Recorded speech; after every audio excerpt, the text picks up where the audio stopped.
Okay, and since we already dealt with Brother Nooms and Nordbut here, I might as well bring this guy in. Oops, wrong. I'm not having a good night. I really am not. But we'll bring this guy in. There he is. Hello, how's it going? Oh man. Yep. So let me see. Who am I? Oh yeah, I am NyHunter Impressions, and I am in Brooklyn, and I am happy to be here. It was a really busy day. We saw Santa Claus. We what else did we do? Oh, the kids were having a ball, just driving me crazy, and my wife just got home, so I am able to come down here. Woohoo! You can find me on your wife. Yep, you can find me on YouTube. All on your wife. Facebook. Say again. You dumped it all on your wife. No, it's the kids. But anyway, yeah, you can find me on YouTube, Facebook, Twitch, Blue Sky, and I'm back on X. So yeah, here and there. But anyway, I'm really happy to be here. So nice to see you guys.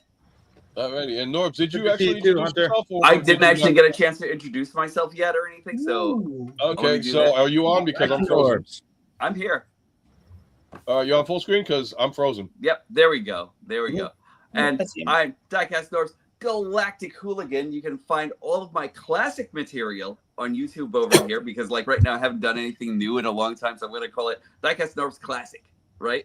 So you can actually find my material over here on YouTube. You can also find us on the Transformers Hooligans Hangout. You can find me on Twitter and on Twitter X and and Instagram as Diecast Norbs Activate, on Blue Sky as Diecast Norbs Activate, and that's pretty much it. I am an artist. I'm also a story writer. I'm actually writing the epic tale right now, a hero story right now. You know what I mean? So like, that's what I'm actually doing. I'm taking a lot of time doing that. That's why I'm actually kind of like stagnating from here for a little while because I am involved, you know. But you can actually find all my classic material until I'm actually ready to come back. So there we go. Awesome. Alrighty. Well, the reason why we're probably still on Mr. Diecast Norbs here is because I am so frozen. Oh, here we go. We're actually moving. So maybe now I can introduce myself since I didn't get a chance to introduce myself on my own damn show. My name is Humpty. Pronounced with it what? I get to introduce myself finally because I haven't been introducing any myself. So I am Mark Sebastian, aka Ultra Megatronus. You can find me here on StreamYard YouTube if I'm super lagging like a bitch. Twitch if I'm even existent to get the lag on that. And I hope you guys are ready for a fun-filled show because between my internet and the weather, it's going to be one hell of an interesting time. So good evening, one and all. How are you this evening? Yeah, I see you're under the hood. It's cold here. Yeah, today. I like that. By the way, I am actually loving your Matrix hoodie. That's actually very amazing. I love it. Very cool. Oh, yeah, with the new merch I got myself for. Nice. Sweet. Yeah, nice. Well, like I was telling Norbs, it's cold as hell here on the Northeast Coast, so I got like my electric warming blanket over here that I'm cozying up with. You know, I've got this T-shirt, and if you're actually, and I've got shorts on. You guys won't see it, but I've got shorts on. You know, it's actually hot as blazes out here sometimes. But like, I'm actually waiting for the cold front from you guys, from your nor'easter that you guys are having. Yeah, I gotta say, December, January was my favorite time in Florida when I used to live in Miami. So, right. And I guess I missed the conversation with this one before because Iman, who happens to be with us, and Iman, welcome to the stream. And you know the invite's out to you. Also to Brick Builder Prime, I did send an invite.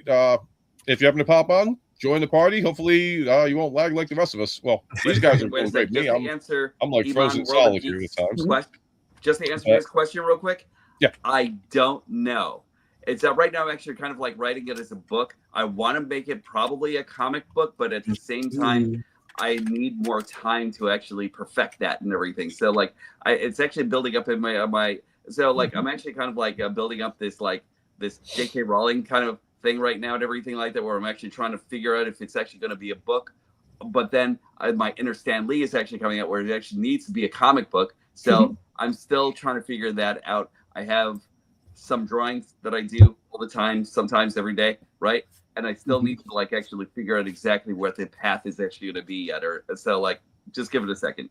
Nice.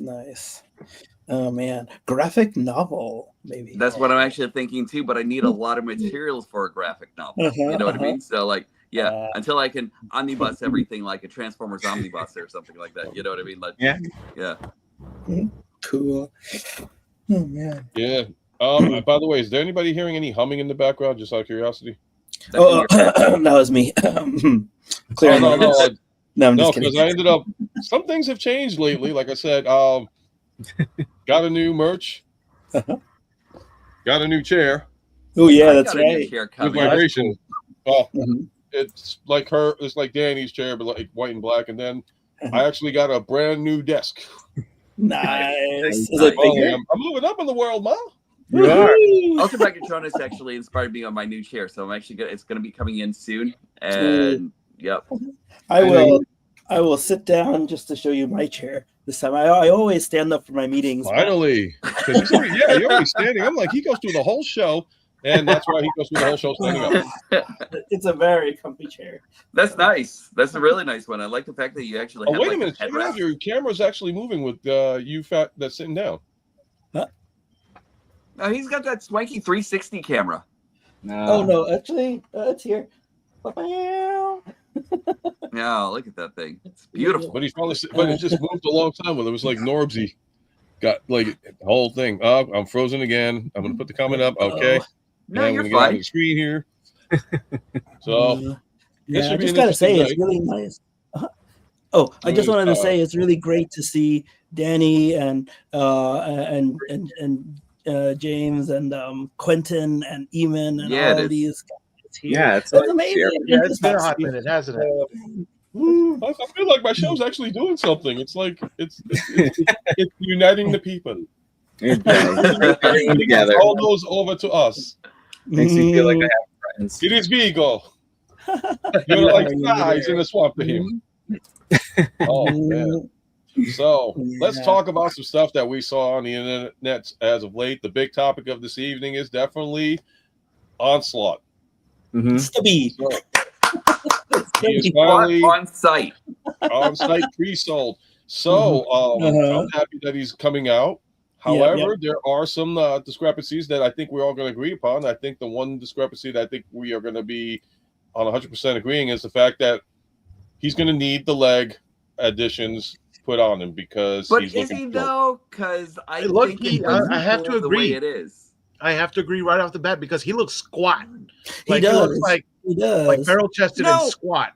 No, but they're slavishly going along with the animation details and everything. So like I feel you, but still I look like that a lot in the animation. For my my one on the Combiner Wars.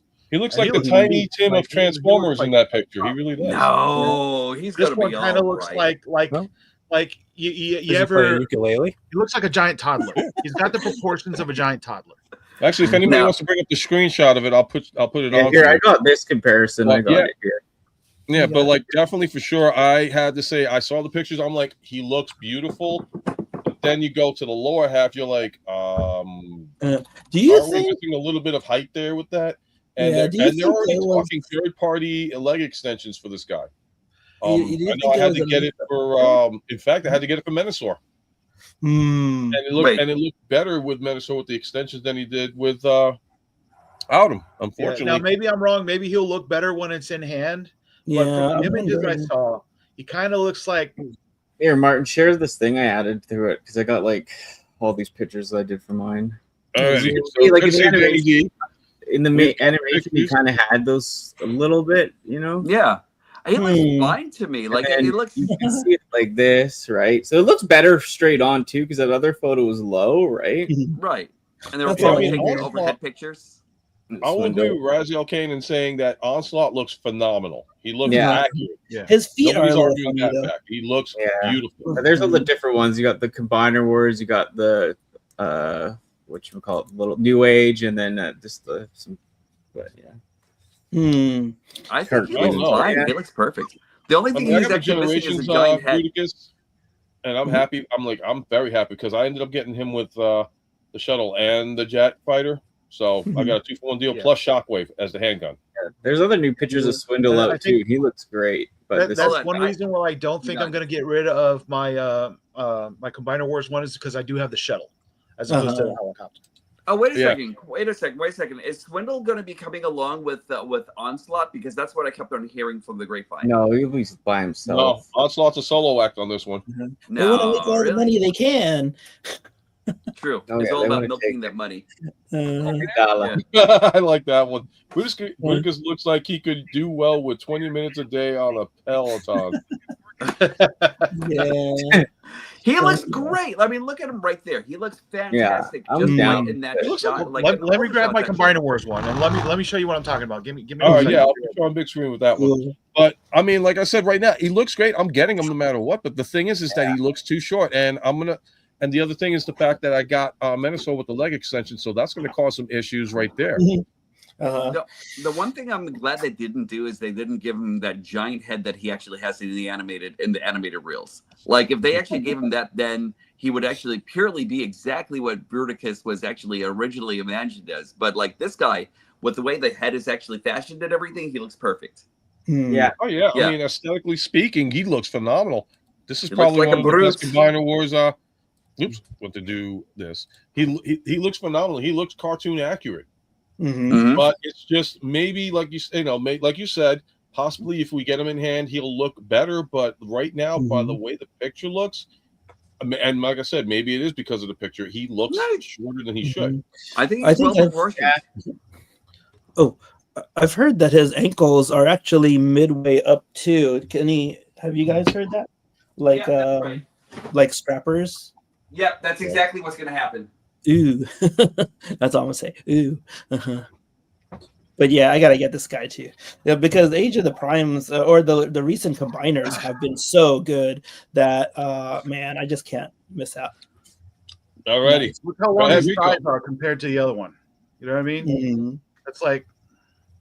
And that's your generation select, or is that Jim Bao? This is Combiner Wars, but he's kitted out. He's got a third party kit, like hence the feet don't look bad. You know what I mean? No.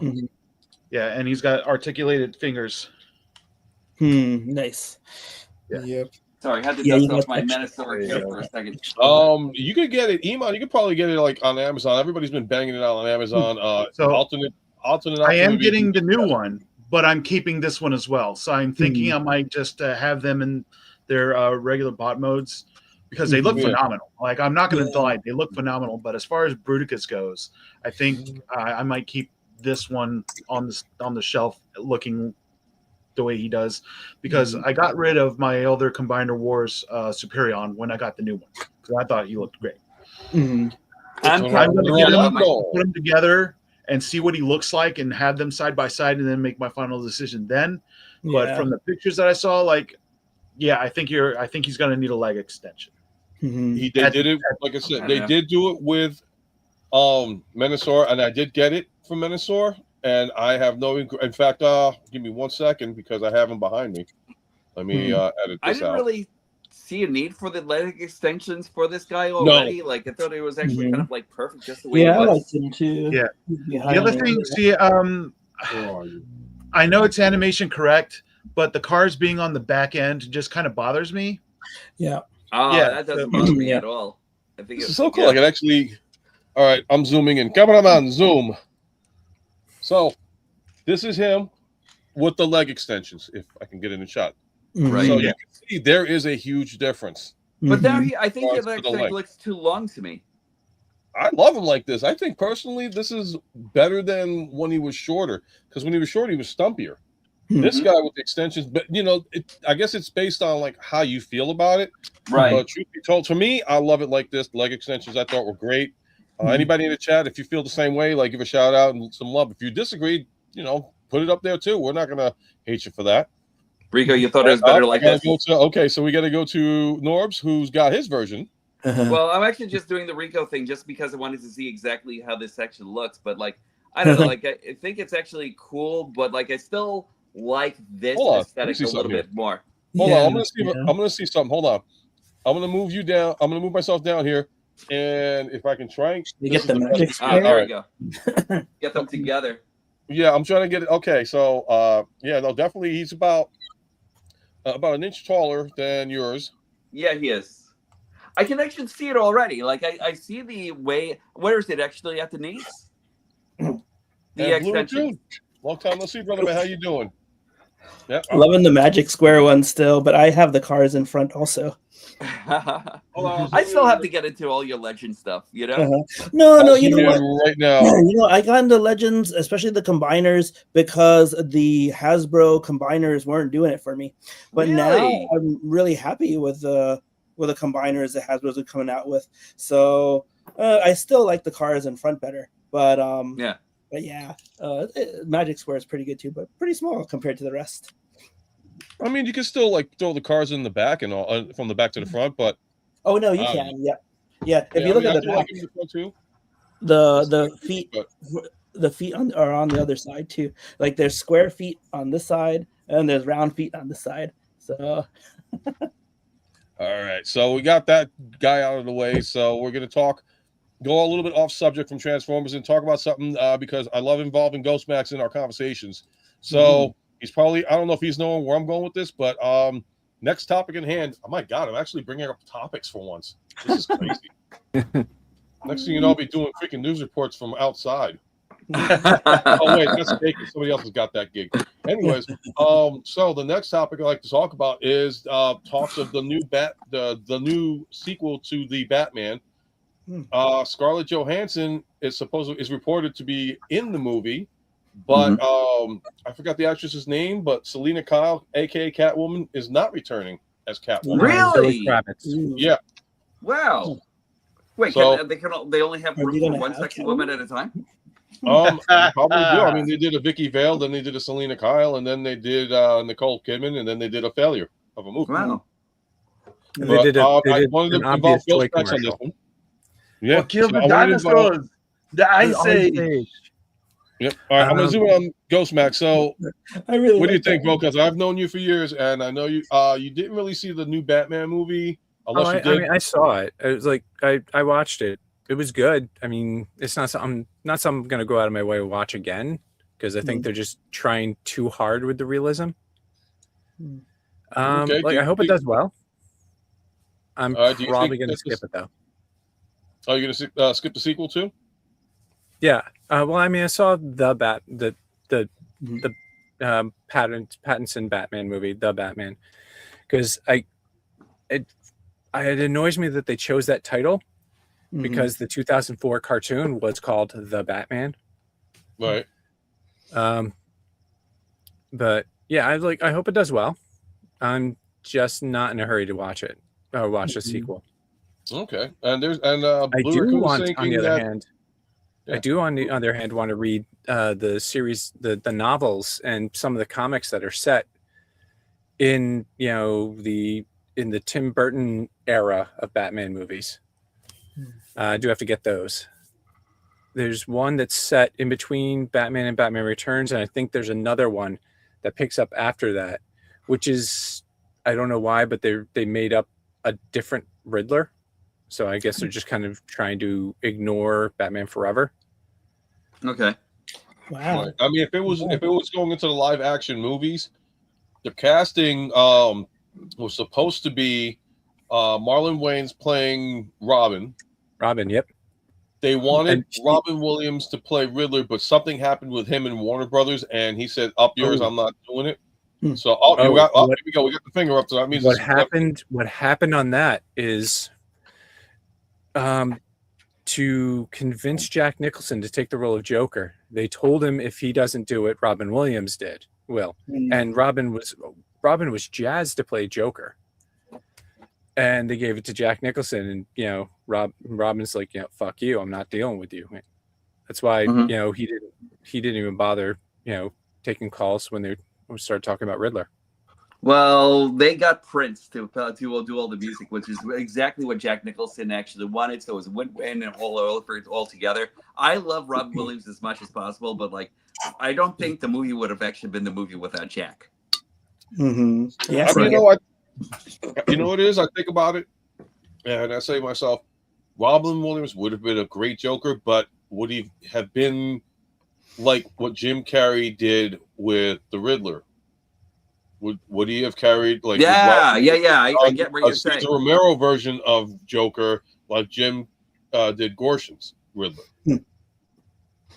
Mhm. Yeah, I think if Robin Williams would have done the Joker, it would have been more cartoony and less Exactly. the way it was, and we Mhm. might have had to wait another 5-10 years before comic book movies started being taken seriously. Mhm. So I'm Right, kind of and glad then they Jack- turned out Robin the way they Williams can be scary if you've ever seen 1 Hour Photo.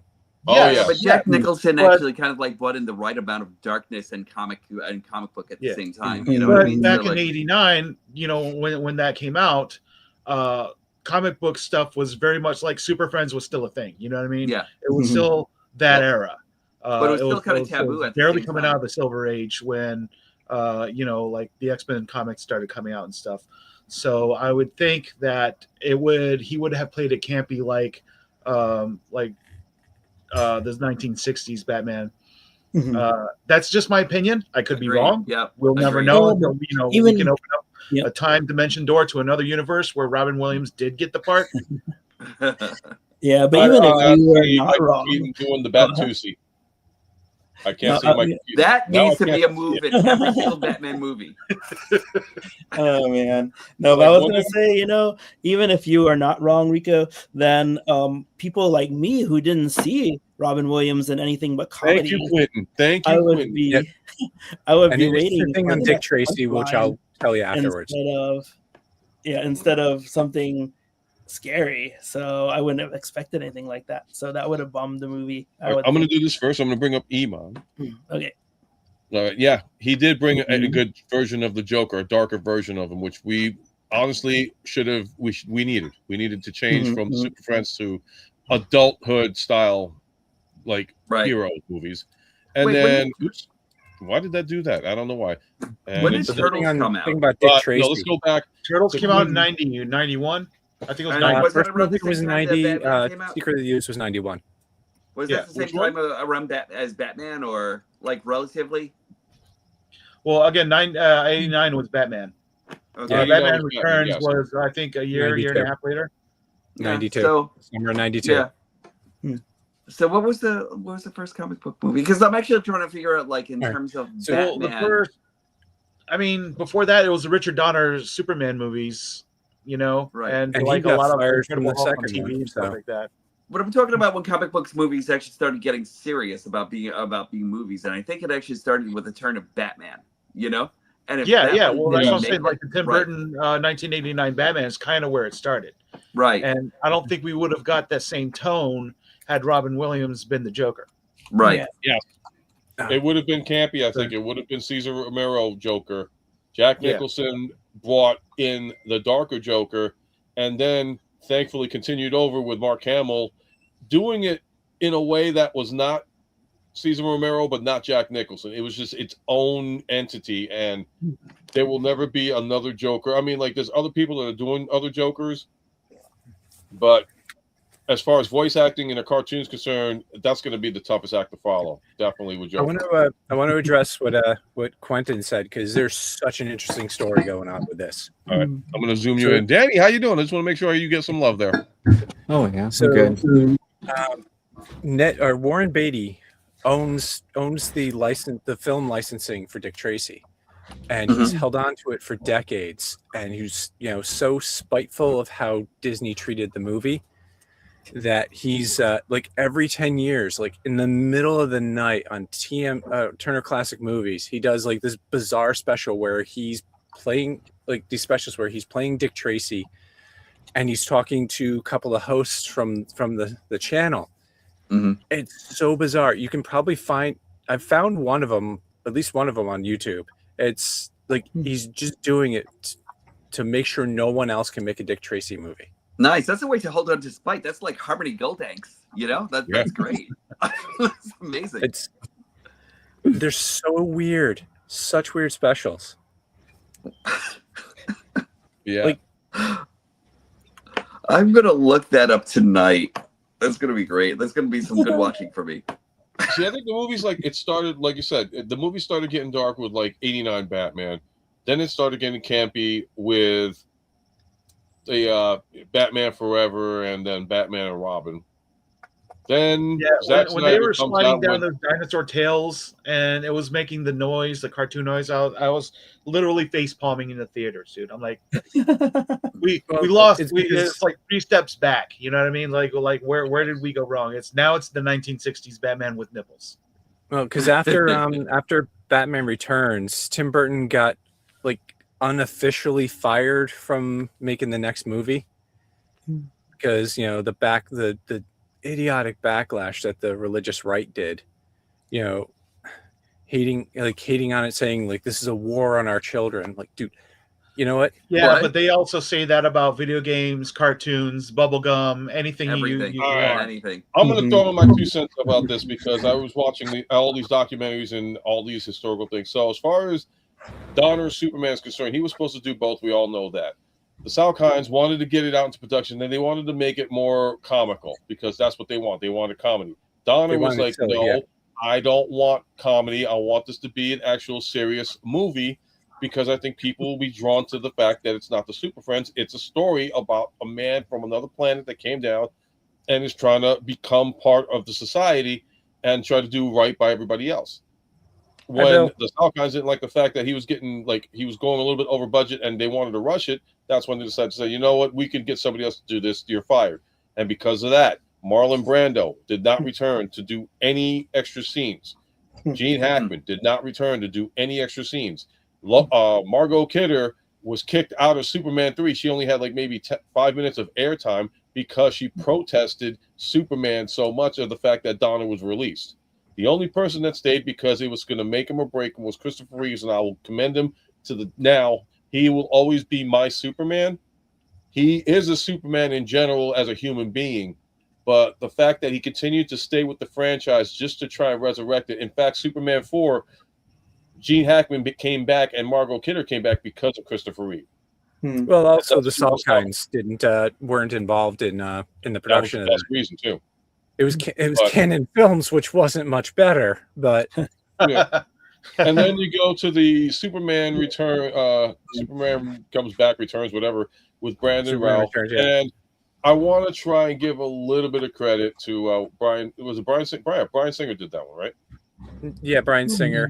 Brian Singer did that one. I thank him for the nostalgia act on it, but I don't think Brandon Routh was the Superman we wanted at that time. But I thought he was great. But hold on, I kind of have to agree with you there because, like, I liked Brandon Routh. I just thought the story didn't service a Superman story the way it should have. Again, Brandon Routh I thought was a great Superman. It's just the story wasn't there, and he took a lot of the hit for that. Well, here's the thing. I loved Spacey as Luthor. I thought he did a phenomenal job taking the mantle from Gene Hackman. Ralph did a good job as Superman. I didn't like the suit. I think that's what killed it for me. But Crisis on Infinite Earths, live action, the fact we got Brandon Routh back as that was the Man fun. of Steel from what universe is that? The 52 universe? Because it was supposed to the new 52. Because if that's the case, then that means the Christopher Reeve movie was the 52 universe. No, that has nothing to do with New 52. That was a DC restarting everything because they were running themselves into corners. Next. But the fact that they gave Brandon Routh the new suit, that looked great on him. And my favorite part about that Crisis on Infinite Earths Return of Brandon Routh is when they finally ended it, you see Brandon Routh flying right over the planet like Christopher Reeve, look up at the camera and did what he didn't do in the movie, smiled at the fans. I said, that's what we needed, folks. That's what we should have had. We should have had Brandon Routh smile at the camera and say, yep, sorry, Chris, I should have done it the first time. And to me, that was the Brandon Routh Superman that I enjoyed more than the Brandon Routh Superman in the movie. I think Lois was miscast in Superman Returns. Like, what's her face was not like she was supposed to be carrying on, Margot Kidder's Lois, and she just couldn't do it. Wait, who was it? Who was it that did? I personally would have cast, I would have personally cast Zooey Deschanel. Like, she could have carried that. Nah, Zoe reminded me too much of Xena. No, like No, you actually, watched Zoe the would have actually show. been good. She You would have watched the actually been good show casting. that was it. What was the name of her TV show? It's Zoe or something. But she would have actually been really Jess quirky in or that whatever. show too. Like I no, know what she you're could have talking about. carried that energy. She could have just taken right over. Like Yeah, but she Don't would you have. think she'd I would have been actually watching. It's just, she looks too much like Lucy Lawless. I would have been like, nah, I'm saying Xena more than. That's just I maybe I'm don't wrong, know, but man. Like the I mean, hairstyle, Kate yes, Bosworth, but I that's thought- about it. Yeah, no, but I think for the early 2000s when it came out, I think she was kind of a knit girl. So yeah, I think it could have worked. Yeah, but I think she would have actually been too much of a character actor in a way and everything. And I think she would have actually brought that energy into that movie. But her energy does match the energy that Margot Kidder gave to Lois. I'm trying to keep up with everybody maybe, without yeah. lagging. So. I mean, I thought Kate Bosworth did a good job as Lois Lane, but I think not for that movie. I think she would have done good as Lois in another casted version. Mm-hmm. Because I thought as a reporter, she did pretty good. She did the job as carrying it, well.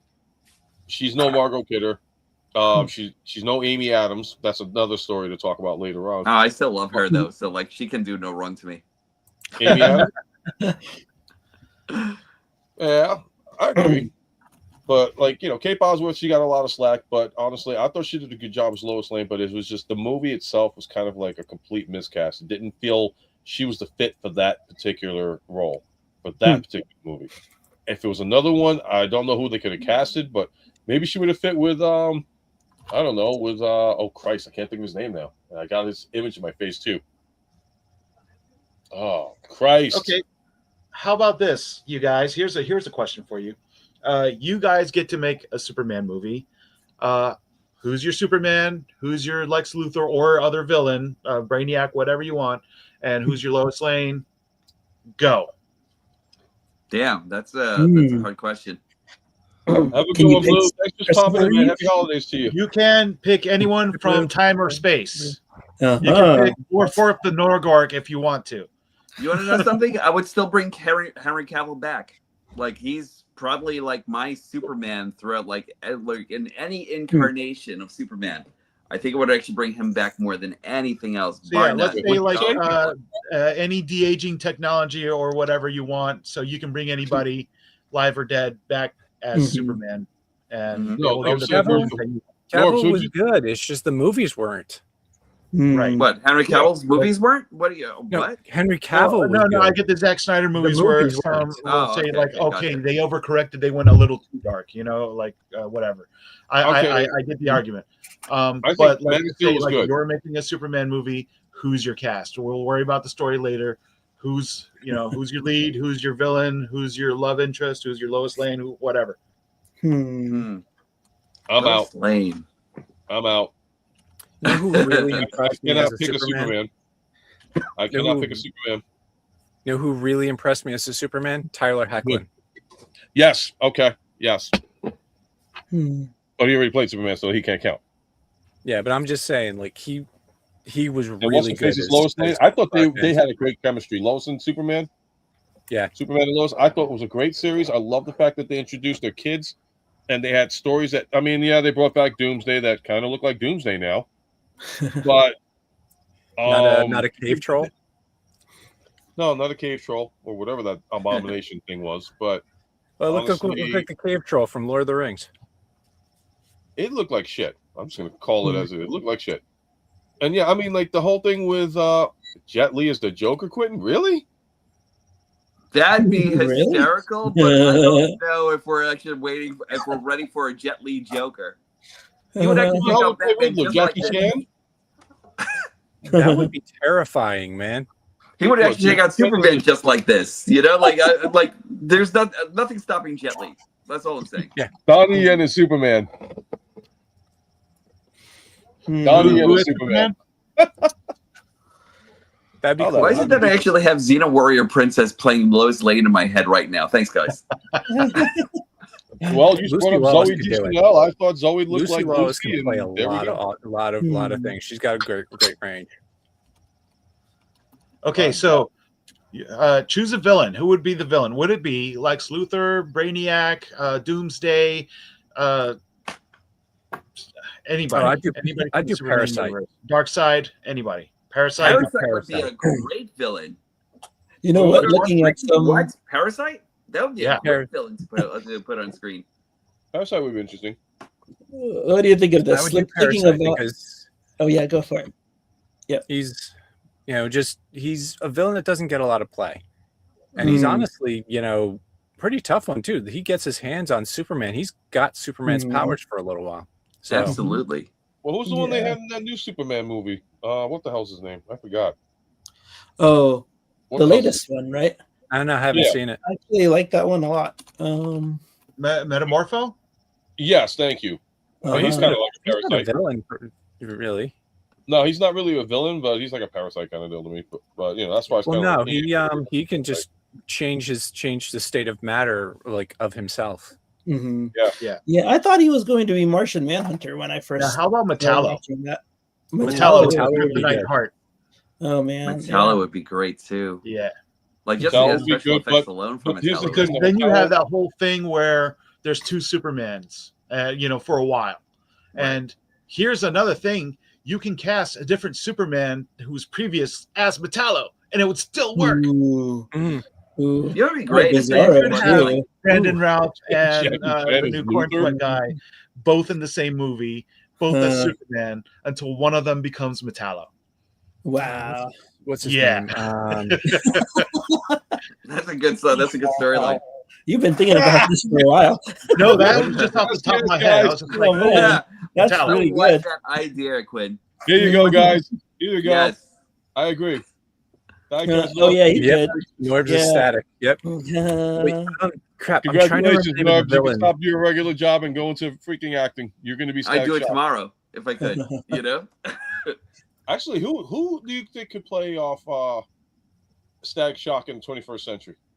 No, damn, Danny Glover. But as a younger Danny Glover.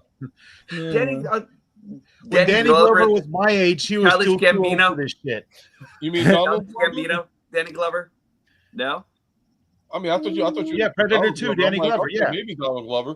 He was great in Predator 2. Yeah, he was amazing in Predator. I'm trying to remember the name of the villain who had Warworld. I was thinking how do you guys feel about Giancarlo Esposito as Brainiac? I'd see that. We can do that. I think that would work. I'm sorry to interrupt, guys, but I guess Danny's got some emergency she's got to take care of, so I'm gonna let her do her outro really quick. Yeah, I'm sorry. I just got just distracted, but I'll see you guys soon. I'm so sorry. But thanks for having me, Martin. I look forward to our show too, and everyone. Nice seeing y'all. I'm just too distracted right now. All right. All right. Hope everything goes good. Guys. You do that. Stay well. Nice. Scary. Sorry, Martin. Don't hate me. No, I don't hate you. Go do what you got to do. I know you had something that you were talking about earlier. So yeah. All right. Hope everything works out for you. I'll see you guys later. Bye. Take care. Have a good night. See you. Oh, it's gonna bug the crap out of me. I gotta look that up real quick. Is that Mongol? Oh, I have a quick topic, right? Go ahead. I have a quick topic. Mongol? Netflix is actually may now be taking over Warner Brothers, right? So how do you think that's going to change the whole entire DC universe? It'll compete definitely. Well, with they Disney just and Marvel. started a brand new DC universe with James Gunn stuff. So as long as that keeps going, if it's making money, I think they'll just let it ride.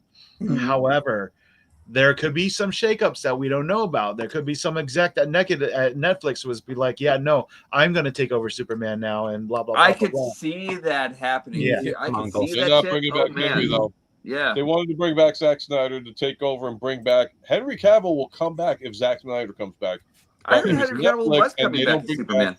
But they said, if he doesn't come back and it's Netflix because of what happened with The Witcher, Henry might not come back. He might come back because Henry Cavill is actually a consummate professional. He was actually he really loved what he actually did with The Witcher. He wanted to do justice to Superman just as much as he actually did with The Witcher. Yeah, but my thing is that he's very committed to the role and he is very committed to the character. And that's why he left The Witcher, because they were going in a direction. They were really jumping the shark. Yep. Yeah. They were jumping the shark, and they weren't going in a direction that was supposed to be faithful to the game. And he's like, no, this ain't happening. I'm out.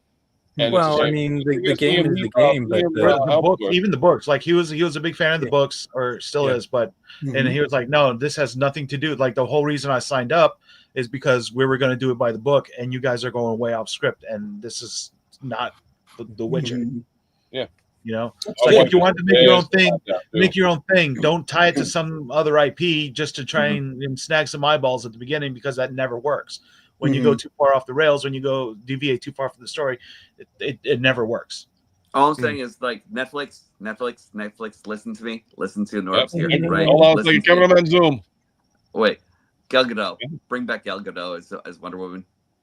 Because Yes, I please. love her. And I think 100%. she would actually be amazing to, like, she was just like the best Wonder Woman next to Linda Carter. Also, bring back Linda Carter as that character that she was actually playing in the end of that movie. I want to see a battle between them. You know? Yes, in fact, like, you know what? Let's just do this one.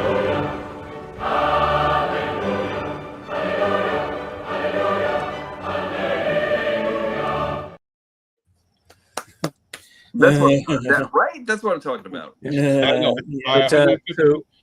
I mean, I'm glad that, I mean, like, if Linda Carter, God forbid, we don't want it to happen ever, but if God forbid Linda Carter passed away, she won't. At least she cameoed in a Wonder Woman movie, because she didn't do it the first time, and that was because she was busy schedule, and she didn't want it to be like, you know, if God forbid, okay, Linda's here, that means we're going to outshine Gal, which was not going to happen, because Linda is Linda, Gal is Gal. We're going to separate the two ladies, but we love them both.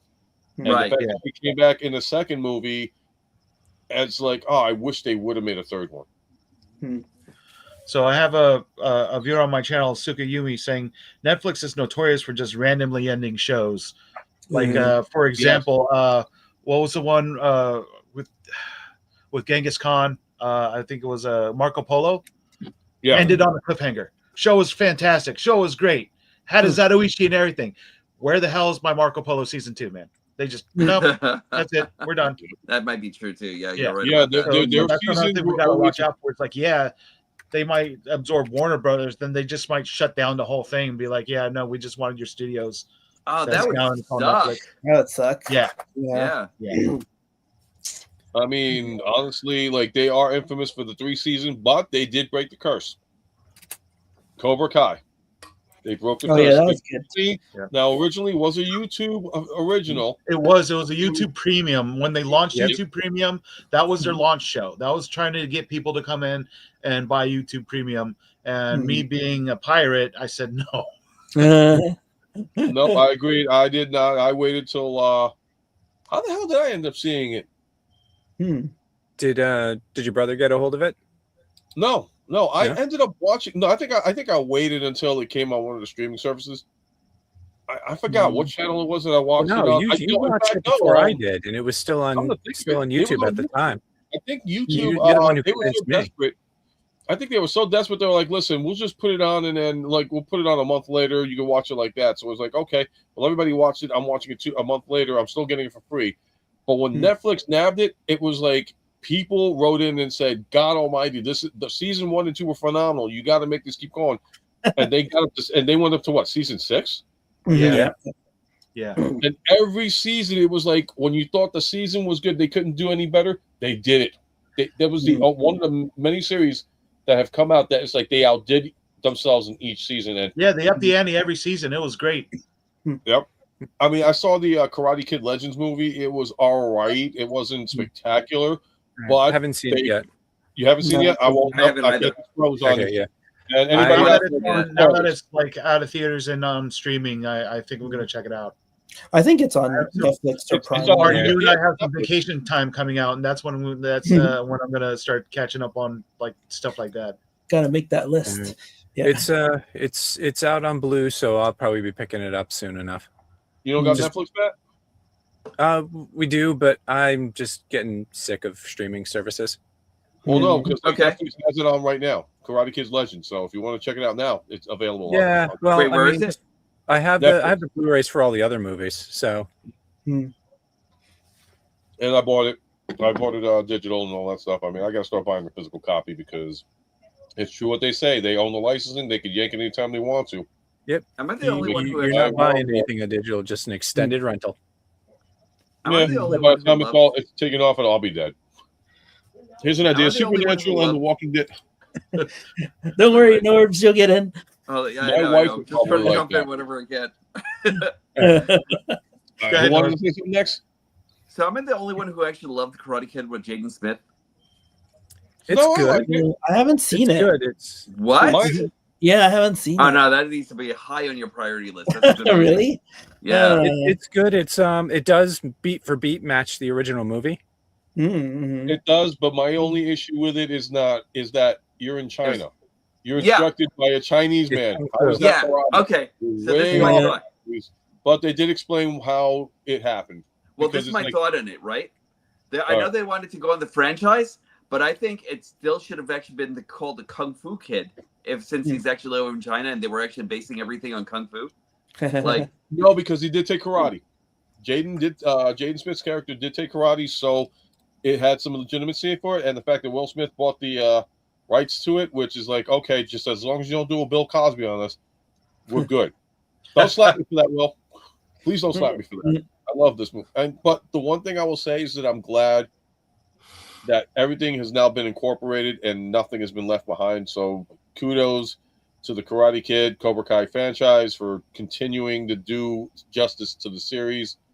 Because, I mean, like I said, between the music and the storylines and the people coming in, you couldn't get it was like how Avengers Endgame was to like everybody. Mm-hmm. You got everybody you wanted to see come in, and they showed up at the right time, and you didn't overkill the character, and you like let them go.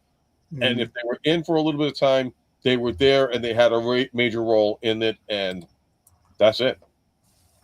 To answer Tsukuyomi's question there, I'm disappointed in myself for not seeing Stranger Things season 5 yet. Oh, I'm sorry. I did see it. However, since they're not showing the second part until Christmas, you're still good because you can watch it all in one shot then. All night long, one night. Yeah, exactly. I did watch them and I did enjoy it very much, like to where it's at right now. I like where they're heading with it.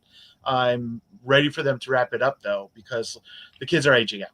That's you know what I mean? It's right there. Like, you know, this 16-year-old is old enough to go to the bar and have a few. You know what I mean? So yeah. That's for next season. Well, I hear they're doing a spin-off, and I think it's with Nancy Wheeler, but that's just what I really didn't like. I think I read a headline somewhere, and I just passed it off. I didn't read into the article, but I vaguely remember hearing that. Season 6, they all go to the strip club. Stranger things are afoot at the old Gabagoo. Stranger things are going into my pants. Well, I mean the bada bing, not the Gabagoo. The Gabagoo is what you eat. The bada bing is where you go. Oh, where was it? There was a meme that I just saw. Just that's an interesting question, Quentin. I think Will Smith would make a good Riddler. I don't know. Let me think about that for a little while. That's a good question, and my first inclination is to say no. Yeah, I think that's more of a Jamie Foxx role, right? Because of the way he played Electro in the two Spider-Man movies. But the way he played Electro was actually very serious too, though. You know what I mean? Like it was actually. Well, that's what I'm saying. But I think he could come off better as the Riddler than Will Smith. Kevin Hart. I think. Oh man, if we were going to put Will Smith in the Batman series as either a villain or the Batman, who do you think he would benefit playing most as? Will Smith as who? Exactly, Will Smith as who from Batman? Okay, either Batman himself or any of the villains. Who do you think? He had his own superhero movie already. Yeah, Hancock. Yeah, that's right. Yeah, they're supposed to be doing a Hancock, what is it? Highlander? Yeah, the Highlander and Hancock are actually supposed to be battling in the next movie. And Sony really fought for that to happen. You know? Yeah. Oh man. Yeah. Hold on. I can't find that meme I was actually looking for. Anyway, Will Smith is Two-Face. I could probably see it. I mean, we did get robbed out of a Billy D. Williams could Two-Face. make a really good Harvey Dent. Yeah, and Two-Face. Actually, Denzel Washington as Two-Face. Oh yeah, Denzel right? could play the shit out of that. Right. And as my Riddler, I still say it should actually be Kevin Hart, the shortest Riddler ever. I think he can make it work. I think he would be the most annoyingest Riddler ever. Exactly. And a Riddler is pretty annoying. So like I tend to think it should kind of like fits and meshes like super well, you know? Yeah. Will Smith is a good Riddler. I still have to think about that one for a while. I think there might be a point where he might like get. There's a point like where Will Smith's acting, like he actually gets super poignant in certain characters and everything like that. And he's kind of like a character actor in that sense. Yeah, but like I can't think of him as Riddler. Yeah. Well, I apologize for that, guys. Had to go upstairs to take something really quick. But so one thing with the Netflix thing, it's Warner's has accepted the offer, but it's not official yet. He has to go through a lot of approval processes. So let's say a soft maybe that it'll go through, because it's also meeting with a lot of backlash from the Directors Guild and a lot of actors. Right. Hold on a second. I'll just plug me up here for a second. This was the season 4 meme. I gotta say something about this comment. This was a season 6 meme that I was actually seeing. For Stranger Things. Oh man. And I think that would be amazing. Well, you know, Dave Chappelle, Chris Rock, and Eddie Murphy. They're basically 3/4 of Netflix's budget. Wait a second. You just mentioned Dave Chappelle. Dave Chappelle as Riddler. I think that might work. Yeah, apparently Dave Chappelle is not a popular comic anymore. No, he is. Are you serious? No, he's. Could you just imagine Dave Chappelle? All right, riddle me this, Batman. Face Will Smith? No, more like slap face Will Smith. That was bad. That was bad. Here we go. We haven't done it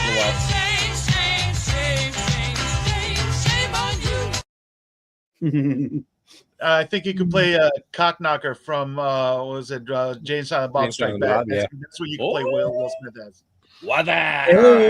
Hey, Raz. What's going on? How's everybody? And I was watching a little bit, and I said, you know what this streams needs? More penises. Sausage party. Here we go. Yep. When are they going to make a Sausage Party Part 2? Oh boy. I've never watched that. I should probably watch it. It was pretty fun. Yeah, it's Seth Rogen, right? So yeah. And actually, I'll tell you one thing about Sausage Party. I'm sorry. I'll tell you one thing about Sausage Party. It does go very over the top for a little bit too long, but at the same time, it's a fun movie. Yeah. Yeah. Okay, so try to check that out. I like the ending montage of Sausage Party. Yeah. Oh, if anybody happens to see the McFarlane version of Max Shrek, please let me know. I wish you had said something earlier. I saw it in Middletown like a couple days ago. No, man. I got everybody but him. I need so it may be a Middletown Target. Wait, what is it you need? No, Amy didn't see him there. No, well, oh crap, I put him away. Well, if you find him, it'll be a Christmas miracle. But what's the figure you're looking for, Mart? Christopher Walken. It's the Batman Returns McFarlane Max Shrek, the Christopher Walken doll.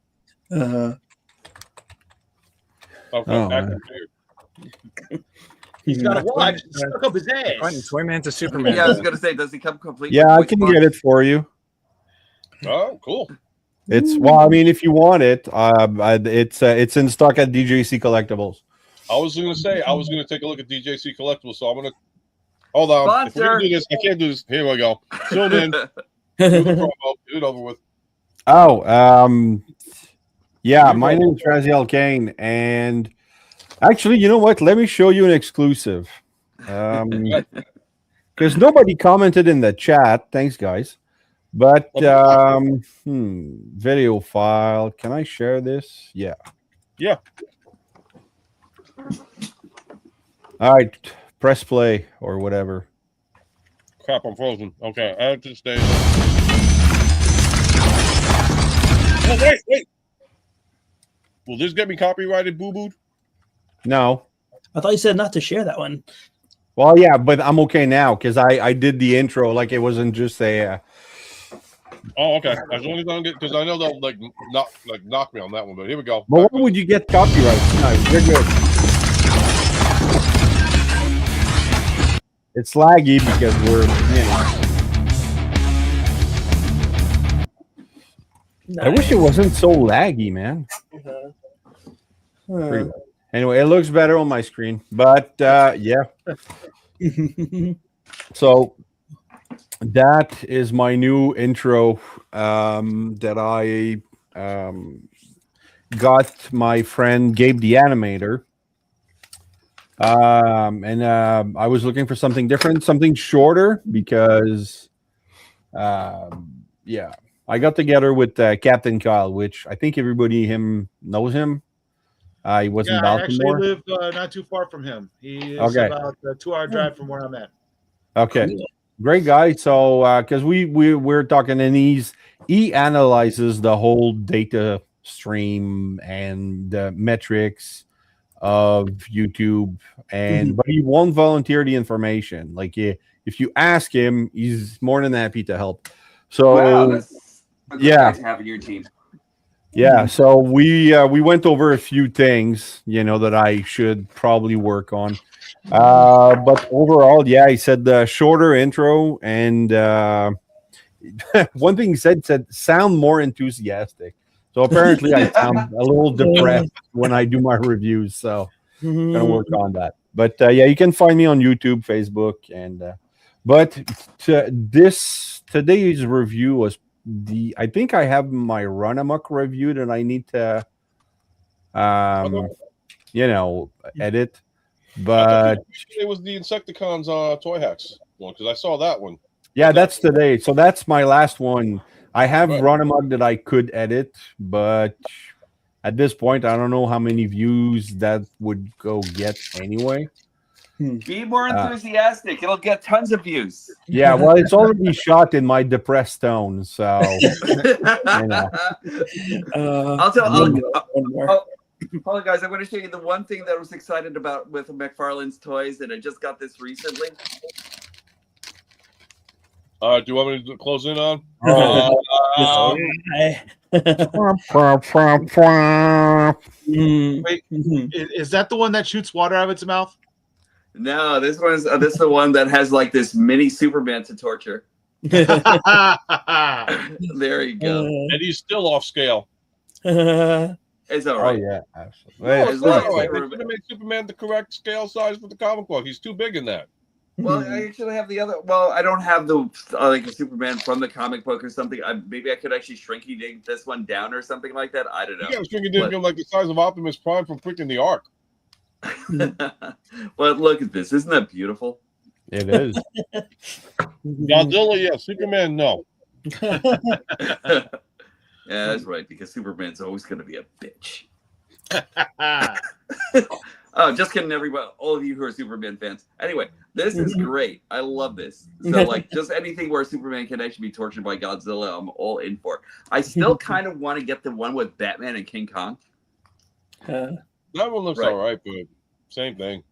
Yeah, I know, but I just want it for Kong more than anything else. You know what I mean? That's the thing. You want the big figures, so right. Are they planning another MonsterVerse movie?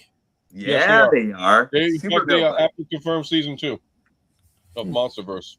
But that's Apple TV, and I will not do Apple. I refuse Apple. No, that's Wait, why is you that do coming F on? movies with a VPN, and you're good.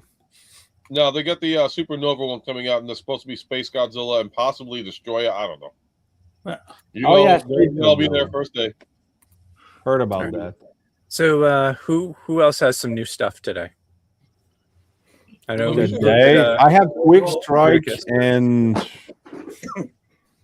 So here's the thing: it's so close to the end of the month and the end of the year that all my new stuff is going to be wrapped up and put somewhere else until the end of the month. Fair. So, I do, however, have coming in the mail this week Quick Strike and Quintus Prime. I want Quick Strike so badly right now, and Quintus also, but like I want Quick Strike, especially after seeing Raz's video.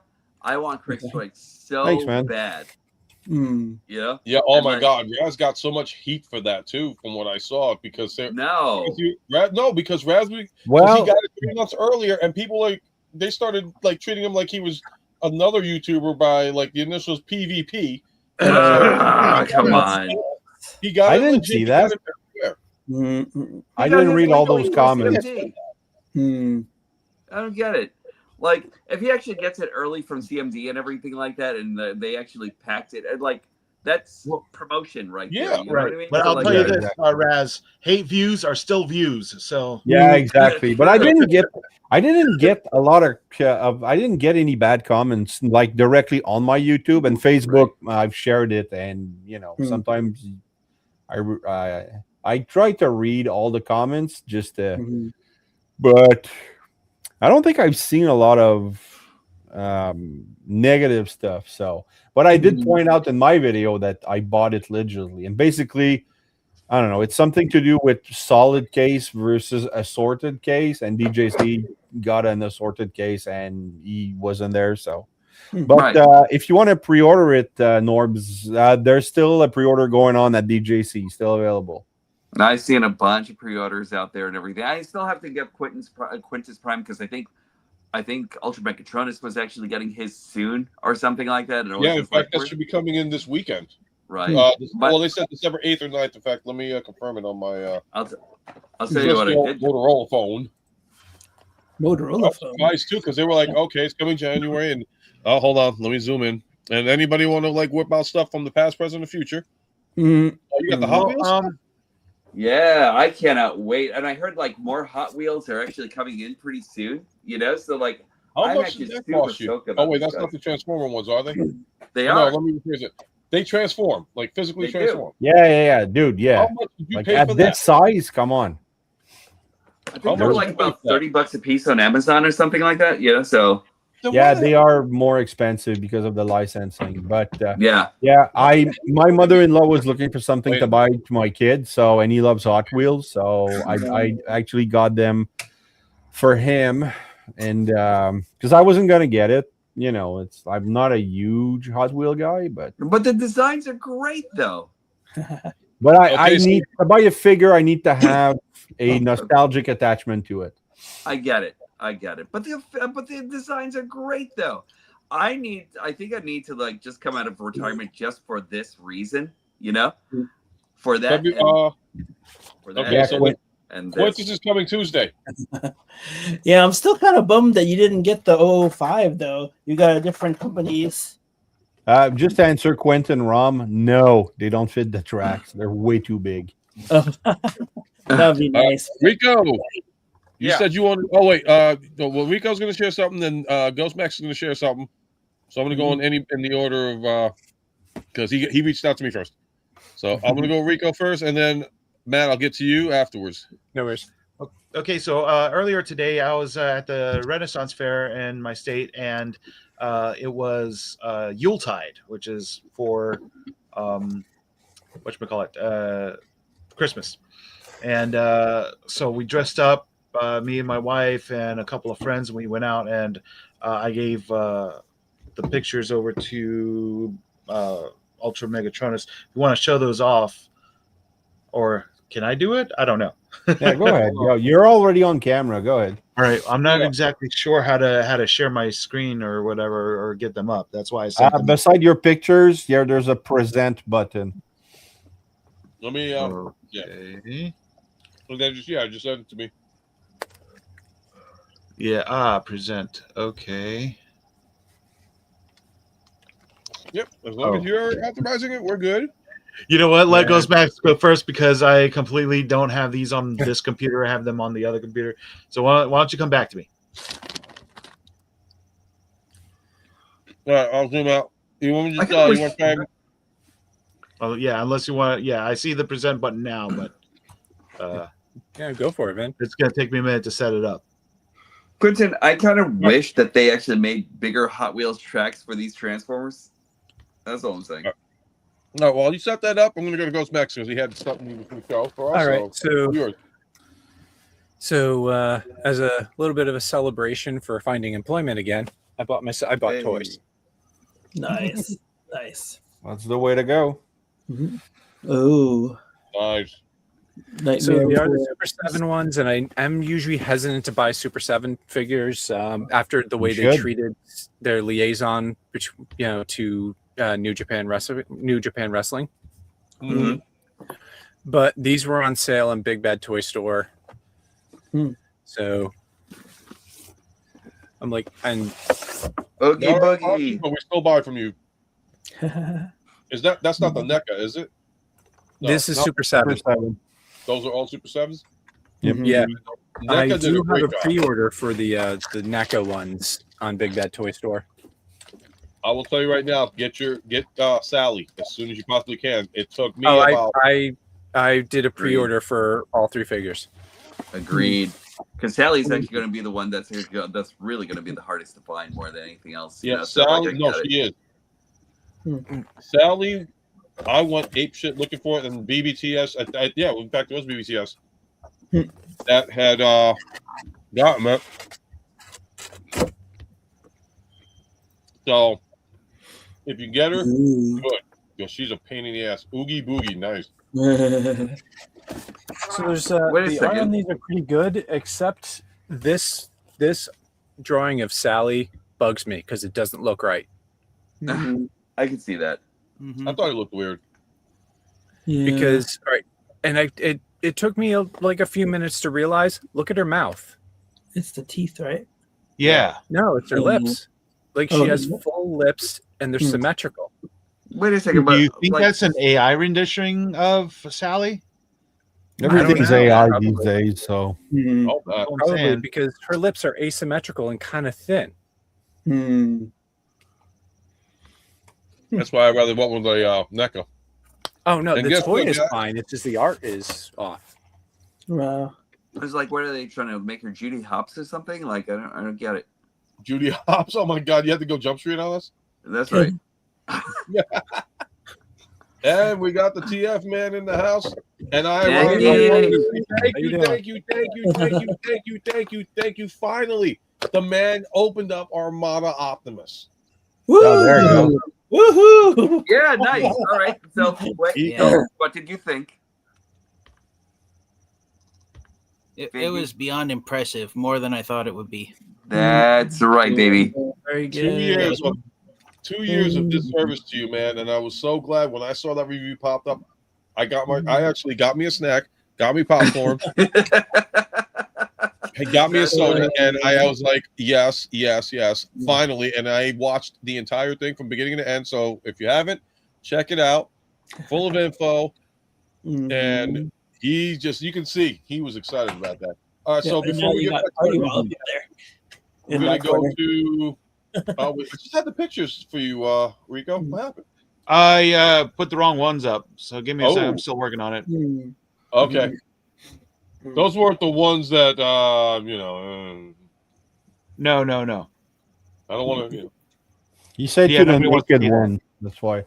The honeymoon pictures. The you have to be careful, Rico, not sending your OnlyFans picture. You know. I mean, and someone on here is like, "Where's his OnlyFans?" Yeah, Quentin says, "I see a cat." Yeah, I saw that cat too. Good, I'll share this guy. I don't know if I showed anybody, but Venom. Oh, Venom. Yeah, baby. Oh, nice. Venom, not this whatever. Venom. I still say Venom too, but like I don't know. I got Venom in my head now. Venom. I think the Quentin 5075 actually said that he actually just got Scorponok, Microtis Prime, and Venom, and those were his newest figures. And good choices. Yeah. You know what I need to do? It's a shame. I have not done it yet still. I still got to open this guy out. Oh, yeah. Oh, that guy's good. Yeah. He's a good one, actually. Mm-hmm. I used him in an intro, but I haven't opened up the box. Figured that one out. I had my doubts, but he was actually he came out pretty good. Yeah. Venom is a disappointment. I've never had a copy of him, so this is my first Venom. So wait, how could he be a disappointment? I mean, except for the way the faces actually transforms, but like aside from that, like it's good. It's damn good. Mm-hmm. Like they thought a lot about like how Venom actually transforms from like the old school to now, and he's good. I don't know. So I don't know if I'm going to get to it before the weekend is over. I'll probably have to wait until next weekend. But my next review is going to be a double review of these two figures. Nice. Oh yeah, very nice. Good. You got to do it as a double review because they're twins. Wow, I thought I was the only one that didn't open the box either. What? I still haven't. Yeah. Wow. In the box. Wow. Oh, see, you're not the only one that held it out. There's a couple of guys. Now that I got my desk up, because like I said, I got a new desk and everything else, I'm going to start displaying a little bit more, just because I'm going to use my desk for the blockies that I have 5,000 editions versions of. Oh my God. Hey, Fanky, when you actually get a chance to transform them, go to my video. There's something that you actually have to do for the chest in order to make it sit right. Yes. Then, there's like a key element there. Like you could fast forward the whole entire video. Just check out that one part because like that'll actually help out a lot, and then go back to doing the video. Okay, like, is it on your review of Dreadwing or Skyquake? I think it's. I don't know. So I don't remember exactly which one I did it for because they're twins. You know what I mean? Yeah. So Oh, and speaking of Dreadwing and Skyquake being twins, you guys probably don't have the boxes anymore, but look at the side of the box here. Yep. Oh, so they each have the poster image for Legacy Evolution. Okay. Nice. That's the one thing I'll give Hasbro credit for, that when they did the box arts for all these figures, that they actually did it with storylines and combo. To make it artwork.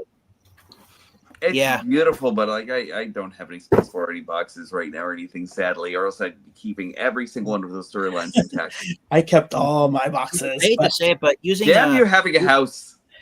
Well, my house is small though, so I'm feeling the pain. I'm just gonna say, using Perceptor as an example, the packaging for the Transformers that came out in 2025, it feels like a step back from the Legacy trilogy. Yeah, I don't like how everything is gray on all those boxes. I kind of like them. I think they're actually cool. Well, I think they're streamlining to cost saving. Like personally, if they're gonna save money on packaging instead of adding waffles to figures, I'm okay with it. Right. So a couple of less artful packages. Maybe because I'm colorblind, I don't really care about the packaging that much. But I mean, the Age of the Prime, they have good colors. Studio series are graying out, but overall now it's the same box, right? It's just just so I think they're just streamlining. I think that it's actually nicer to actually have the artful boxes and everything, keep some artists employed and everything like that. Don't go to the AI and just like do or anything like that. But so like I don't mind like the actual like having extra colors and everything. I love seeing what other artists can actually do. I love getting the art of anything that's actually on these things and everything like this. So they're always cool books to have, Yeah. All right, so I'm gonna pop on the screen because Rico's already set to go, and I froze. Of course, I had to freeze. So I'm gonna try and access one picture here. Hopefully, this is gonna work. Oh, here we go. Now I'm frozen. So we're gonna add this to the stage. Oh, nice. So that is me as Scrooge, my wife and my two friends as the ghosts of Christmas past, present, and future. Nice. That's super. That's very cool. And did you learn the secrets of Christmas that day, sir? I came out at the end of the day and yelled and I declared, "Merry Christmas, everyone." and then proceeded to still give people eviction notices. So it's all nice. Corporate Nice. Christmas. Nice. Right. That's me and my wife. That's my Dana. That's us by the tree. Me being all Nice. Scroogey. Very cool. That is so cool. That's great. Nice. Yeah, I enjoyed the other pictures that you shared earlier in Facebook of when you got married and stuff like that. Really nice. Yeah. So there's the Ghost of Christmas Future pointing to my grave and me carrying in fear and learning my lesson. Wow. Nice. Very cool. And The last picture is my favorite. There's me and the Ghost of Christmas Future laughing at Tiny Tim, who actually did die, and that's his grave, and we're all laughing. Oh, Nice. That's nice. There, that's the way to do it. Wow. Well, it's a corporate Christmas. What to by Hallmark? Hallmark or Hasbro? That's corporate. The best movie that ever described corporate capitalism. Jim Carrey's Dr. Seuss's the Grinch That Stole Christmas. You could not get any better of a message about freaking commercialism than you could with that movie. I thought for myself, I thought it was actually more Scrooge than anything else. You know what I was going to say? I really like Scrooge still. What's up, Jay? Yeah, the Scrooge version, like animated, and that was really well done. So, but I do remember my favorite version of that was the episode in Ghostbusters where the Ghostbusters go back in time and Scrooge is being haunted by those ghosts. So the Ghostbuster bust the ghost, you know? So, you got to bust some ghosts when you're Ghostbusters. So, funny thing, I remember that, and I have much like Ghostbacks, I have a Ghostbusters outfit. And I was thinking, what if they, if instead of going as Scrooge, I went as a Ghostbuster trying to catch the ghosts of Christmas future, past, and present. Yeah. Very cool. My favorite version of Christmas Carol is the version with Albert Finney. Yes. Because I agree. I love that. Don't know that one. That one's special because it's the only version that it adds an extra scene where you actually see Scrooge end up in hell if he does not learn his lesson, and that's where he'll end up rotting if he doesn't change his ways. I have that version. I'm glad you brought that up because they did put it on. They re-released the DVD, and it was cut out originally from like the VHS version of it because they felt, it was too scary. But I originally saw that movie in the theaters. That's how far back we go, people.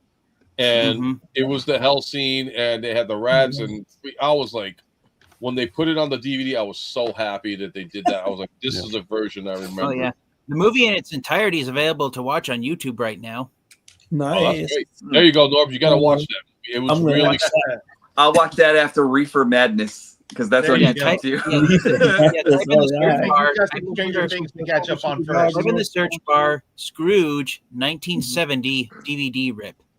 Oh wow. Here's one. Does anybody remember the gold bracelets from Transformers Super God Master Force? Someone needs to mass produce 3D. I don't remember those at all. You know what? I've never seen that show, but like there's so many shows that I can't watch it. Like the animation's pretty good, but it's either I don't feel like reading for a dub, like a sub, or the dub is terrible. So in general, I don't like to read the subtitles because if you waste time reading the subtitles, you're going to miss what's happening on screen. Yeah. No. And the few times I bothered to watch Japanese anime that had subtitles on them, I had to go back and replay every few seconds just to see what was happening on screen after reading the subtitles. So you need that's more. why I prefer Japanese when they're dubbed. That's the best part of it. Actually, I agree with TF because when I was trying to watch Dragon Ball Daima, the only version I was able to get was the because it was on Netflix and they had it in the Japanese version, which I watched, but I actually made it through the entire series. It was okay. Now I was watching the English version of it, and I'm like, now I'm glad I watched the Japanese version of it because that was a little bit better than I thought.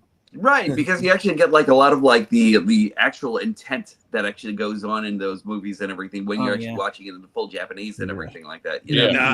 I like my Let me put on my nerd glasses. That's one thing I remember about Dragon Ball Z being a kid back in the 1990s. Back then, they didn't censor blood like they do now. And so in the original English, that's what it was. Toonami kicked ass. Yeah, because back in the 90s, the budget only allowed for, when they were dubbing it to English, the censors would censor some things on in the more violent moments of Dragon Ball Z. But I remember when there was blood coming off people's faces and and there was blood dripping out of people. I remember that they didn't censor that, and I don't know why. I don't know why the censors called for some violence to be censored and others not to be. But that's one thing I enjoyed about the original English dub of Dragon Ball Z is that they didn't change any of the animation. They just dubbed over the Japanese lines with English language. I want to say that's kind of like how it was with. I'm sorry. Go ahead. I was going to say Toonami at least kept it at the original Toonami. They brought it out in full blood, which I was so happy about. I do miss the Cartoon Network music intro. Was so much more metal than anything else after that. Like it was so good. Played at midnight in Canada on Teletoon. That's when I watched it, and that intro was so energetic. And then every time I watched it again on another channel, I'm like, oh man, this music sucks. Like Dragon Ball Z. I have to be honest. One of my favorite parts of Toonami back in the day. One of my favorite parts of Toonami was that the announcer was none other than the guy who originally voiced Optimus Prime, Mr. Peter Cullen. Yeah, that's right. Yep. You want to know something on the anime violence and everything? I want to think that nothing was actually taken out of Harmony Gold's version of Robotech, aka Macross. The Outlaw Star. It depends, because if you saw Macross, do you remember or that one had a lot of gore in it that was not in the, I don't even know what to call it, like the American version of Robotech. Really? Yeah, and not only that, but if you look at Megazone 23 Part 1 and 2, there's like worms coming through people's eyes and heads being ripped off and really cool things like that that we didn't get here. So yeah. I won't say this much. I mean, like, for the turn of the century, when 2000 and 2001 came in, it was like, that was kind of like, how can I explain it? It's kind of like how it was in the 80s with MTV. It was fresh, it was brand new, it was pioneering. It was when raw. Toonami came out and all of these cartoons came out, Outlaw Star, like Ghost Max Show, Dragon Ball Z. It was just like a whole new thing. It was like an introduction to the anime world. Back in the day, it wasn't even, I never called it anime, I called it Japanimation. That's how it was. That was the original. Oh yeah, it was Japanimation. Yep. Damn it, sir. That was straight anime too. Yeah, you tell to a Gen Alpha today, it's like they'll look at you like, "What's Japanimation?" I never said Japanimation either. I just called it anime. I just called it Japanese anime. But I was here in New York, so I don't think we used that term. Since I was a kid at the time, I just called it Japanese cartoons. Oh man, they're calling cartoons. Oh man, some people flip when you say Japanese cartoon. No, it's not. That's anime. What's the difference? It's the same damn thing. I did note. I do remember when I do remember watching Toonami. I started watching Toonami when it came out. I can't remember if it was 1997 or 1998. I started watching when it came out, and that's when I was introduced to the more. That's when I was introduced to anime, was through Toonami. I mean, I'd seen Dragon Ball Z and Sailor Moon on other TV channels because they came to the United States during the early 90s, but Toonami is what really put them on the map for me. But I do remember from 1998 to 2001, there was a lot of gore and violence being shown in the Japanese anime, but then starting in 2002, they kind of toned it down and censored a lot more. Yeah, I watched a lot of Toonami growing up too, and my favorite, they showed a lot of Gundam Wing, Gundam this, Gundam that. My favorite though was Mobile Suit Gundam, the 08th MS Team. I don't know if you guys ever saw that one, but it's great. It's a more intimate story about one single team. They're fighting a guerrilla war. It is great. It is fantastic. I heard a lot of good stuff about that one. Yeah, I have to be honest. The story winds up like the guy gets his arm removed and stuff, and barely survives, but then he like retires for more or whatever. It's a great story. It's a great story. Who was this one director? Was it? There was a character that called it. I think they were calling Kilimol Otomo or something like that. I have to look up the name and everything. But like for some reason, he actually made some of like the most grueling Gundam stories and everything like that. And spoilers: everybody dies in these stories. You know what I mean? So like, I have to be honest. My all-time favorite Gundam series is G Gundam. Really, for the Street Fighter like. I never. I don't know why. I just the overall storyline. I just wanted to see where it was going, and just pulled me more than the other Gundam series did. I think I might be the only one who might like Witch of Mercury, because like I think that's a good story. I liked it too, actually. Yeah. But overall, it doesn't beat Gundam Wing. Yeah. I mean, overall, I guess. I think I'm the only one that literally has not watched any Gundams. I mean, like I've watched maybe a couple, but Asimer. Whatever you do, Ultra Megatronus, whatever you do not make your first Gundam series SD Gundam.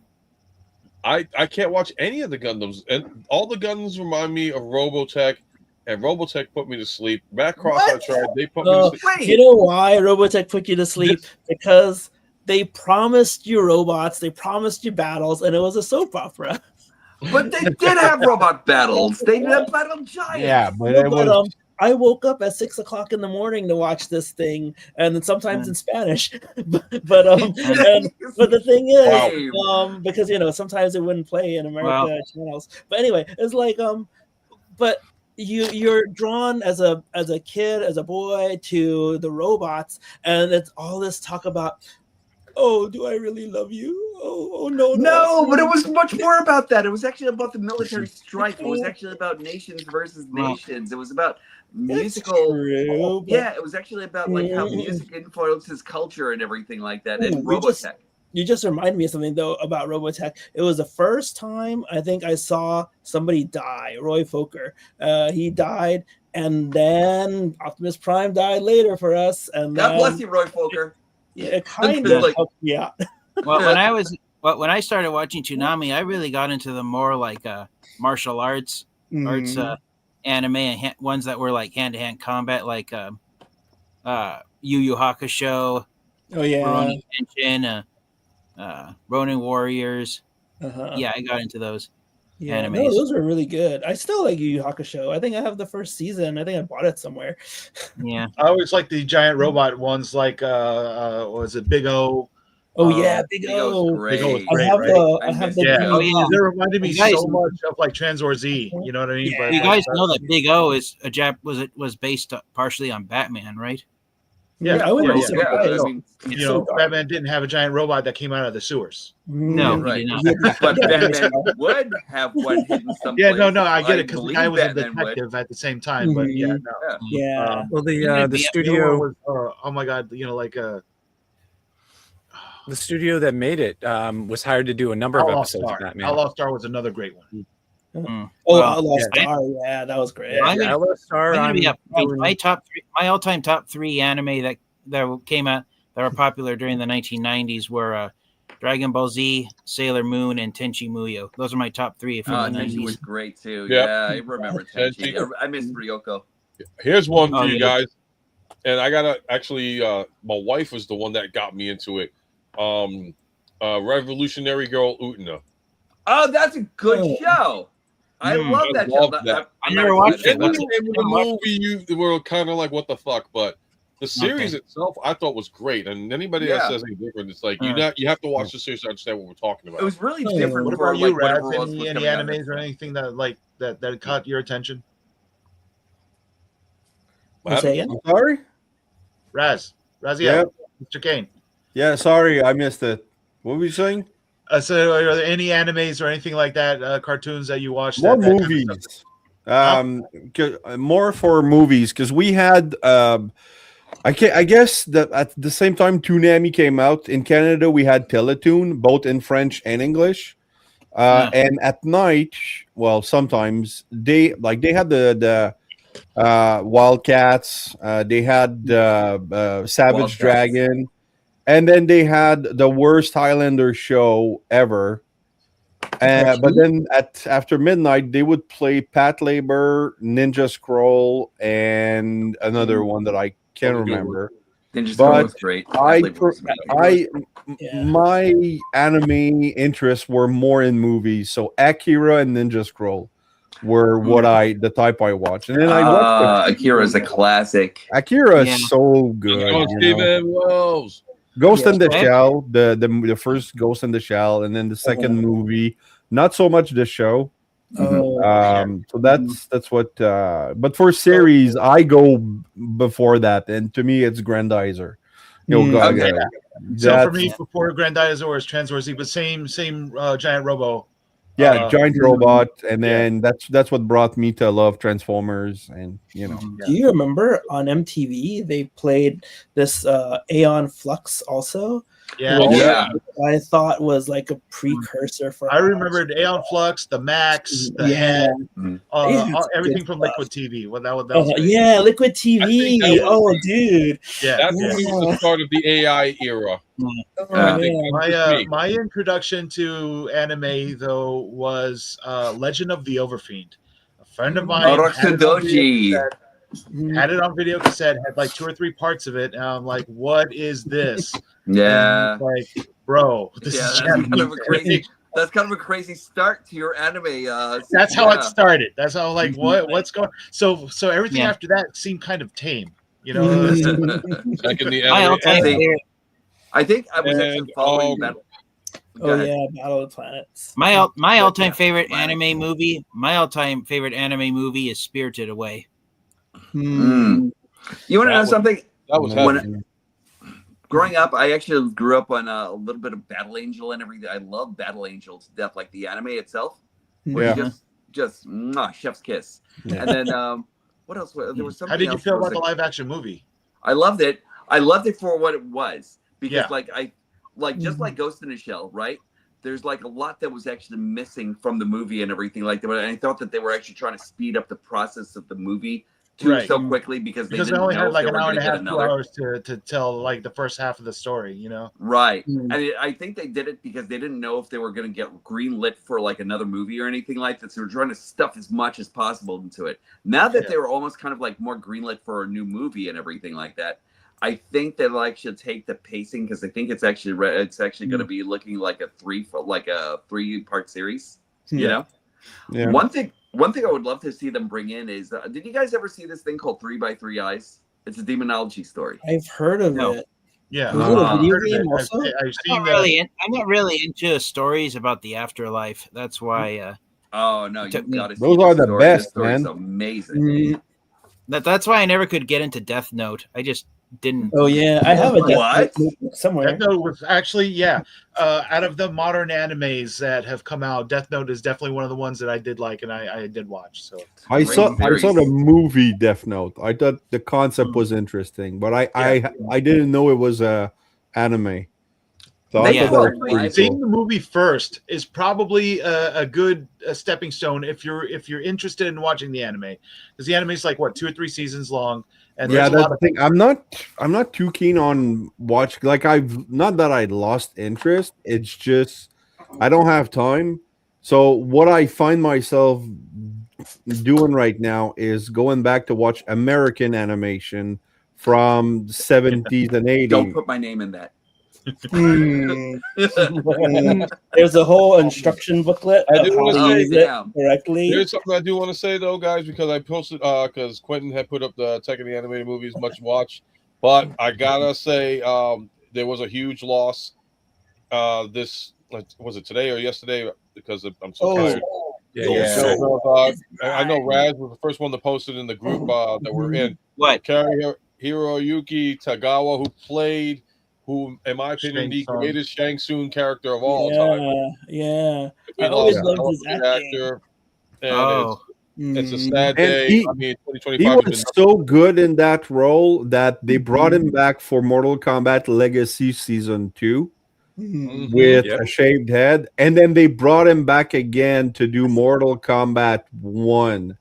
Or was it Mortal Kombat 11? With like the aftermath story. Yep. and they brought him back to do that, and I just like. That's like now he's gone. I don't even want a Shang Tsung in any Mortal Kombat ever again. Yeah. Like it's just not worth it. In fact, I think the greatest Mortal Kombat game ever is Mortal Kombat 11. Not only for the fact that he was in it, but they also brought back Christopher Lambert to play Raiden, and the other two actors that did Sonya and Johnny Cage. It's like, you know what? Mortal Kombat 11, here it is. Here's our movie cast that we've been waiting for forever. I'm happy. We're done. It was fun. Like I didn't play it because I played. I was huge into Mortal Kombat until I played. After Mortal Kombat Armageddon, they had Mortal Kombat, which was just like the rebooted storyline. But then I went recently and watched Mortal Kombat X and Mortal Kombat 11, like the story mode. And it was such a cool story to see Johnny Cage and Sonya Blade had a kid, and Jax is like they had like the whole zombie thing, and then Liu Kang and Kitana as leader of the underworld, like the outworld, and I thought they really had a good story. And then I did enjoy the story because after that I went and watched the story of Mortal Kombat 1 with Liu Kang as the god, and I'm like, they went a little too far. Like in the story, eventually they go and pull every timekeeper, which is basically every possible ending of Mortal Kombat 11. Just Kitana is a goddess, and everybody's a god, and now they're all fighting all those Shang Tsung and those like.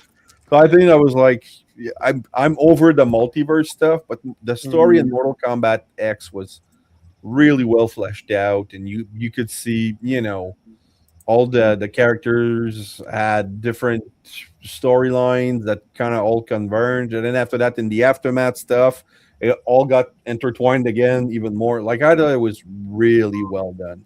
If it wasn't for their budget, I would have loved. Guys, speaking of Mortal Kombat, this weekend in the town next to mine, there's a place called Timeline Arcade, and they're bringing back the original actors who played in the arcade games. So Daniel Piscina and Carlos Piscina, and for Ho Sung Pak, who played the original Liu Kang, is going to be there. He doesn't do these very often, so I'm very excited to go see him. And then the guy who played Kung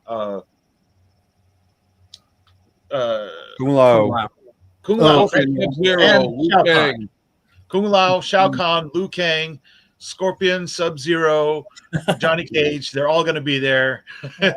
So which version of like Mortal Kombat 2? For Mortal Kombat 2 video game. Who I really want to have like an autograph from is the guy who played the Sub-Zero in Mortal Kombat 3, John Turk. Like he was advertised everywhere because he was a bodybuilding champion and stuff like that.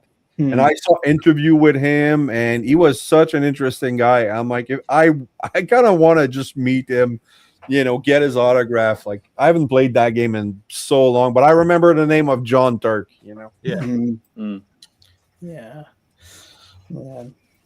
time. Yeah, but Raz, if you ever played 11, my only thing about 11 is that I wish they would have had the original actors, because if you brought back Shang Tsung, they did bring back like Christopher Lambert and everybody else. I'm like, man, I would have loved to have seen an entire storyline with these guys in the game. Well, I mean, those were just scans. You can't afford these guys.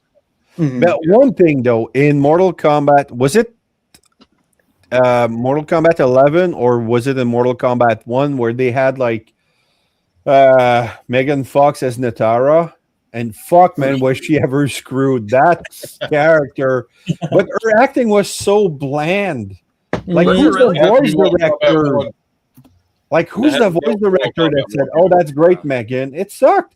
Her performance wasn't good, and we know she can deliver on.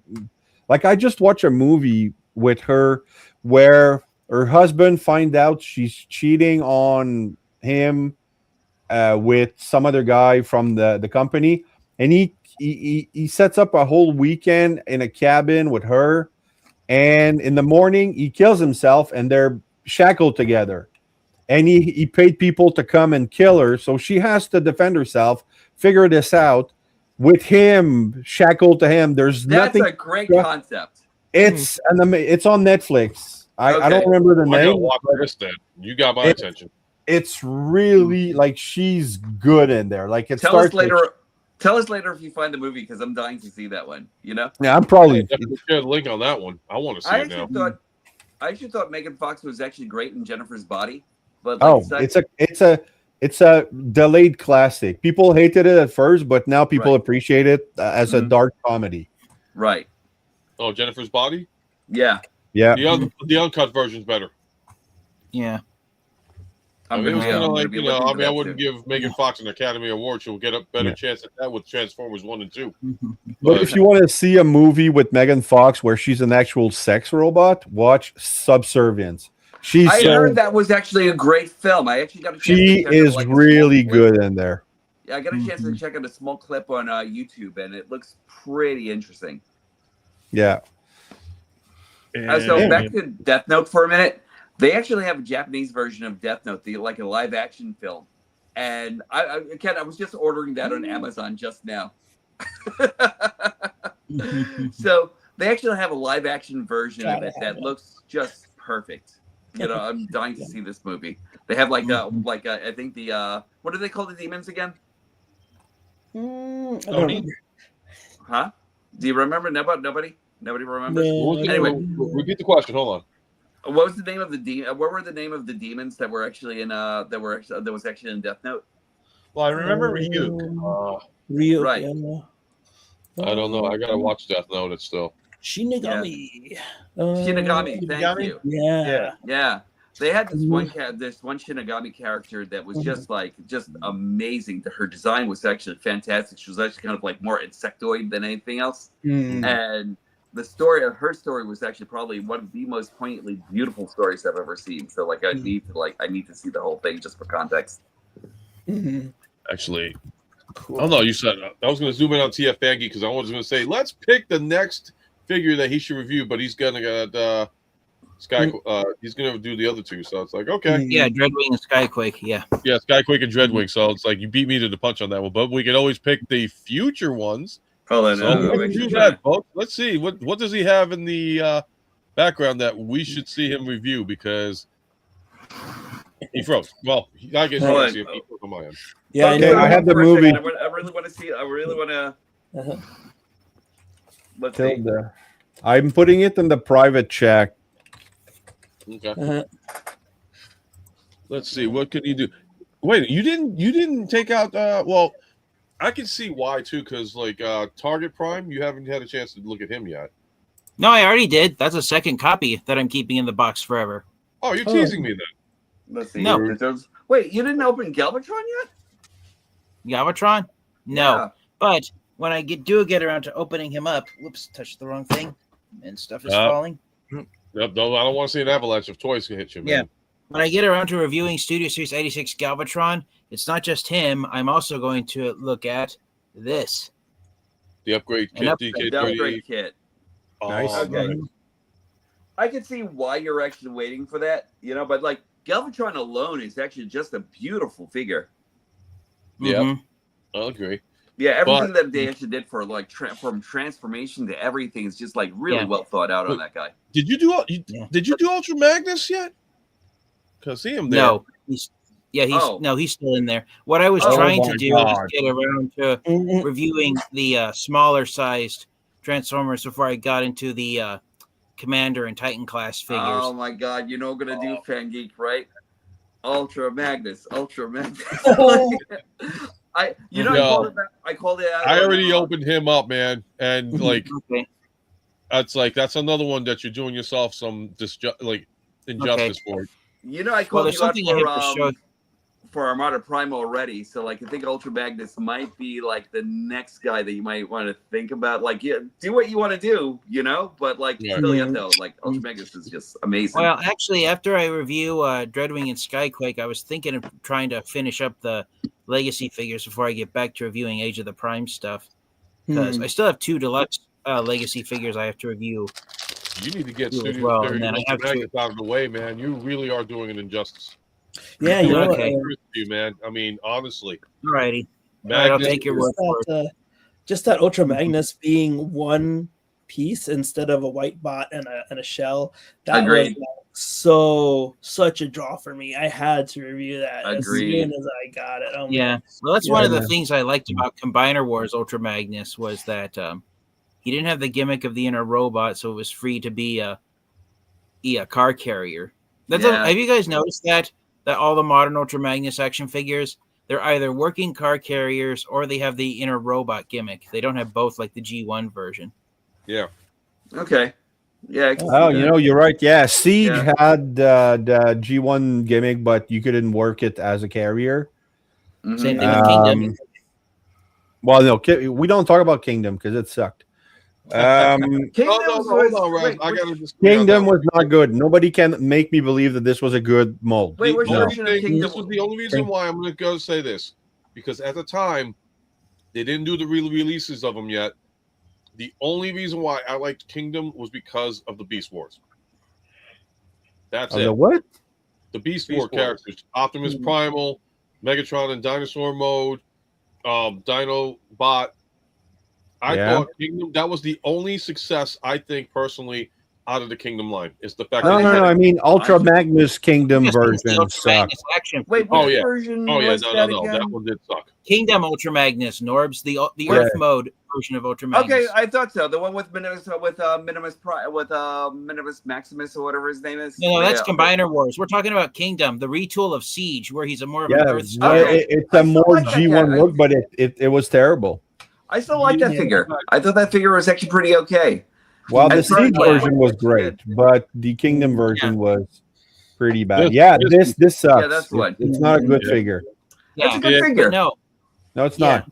Here's my This is you know what, Norbs? I'll give you something here that you can run with. Right. I prefer Blitzwing. Oh my God! Whoa! Of course you do. Oh my God! I knew you'd come around, Raz. No, it's like Kingdom, Ultra Magnus, and Blitzwing. No, you just love Blitzwing now. There you go. Wow! I just fell in love with Blitzwing, and I didn't even know it. It was like.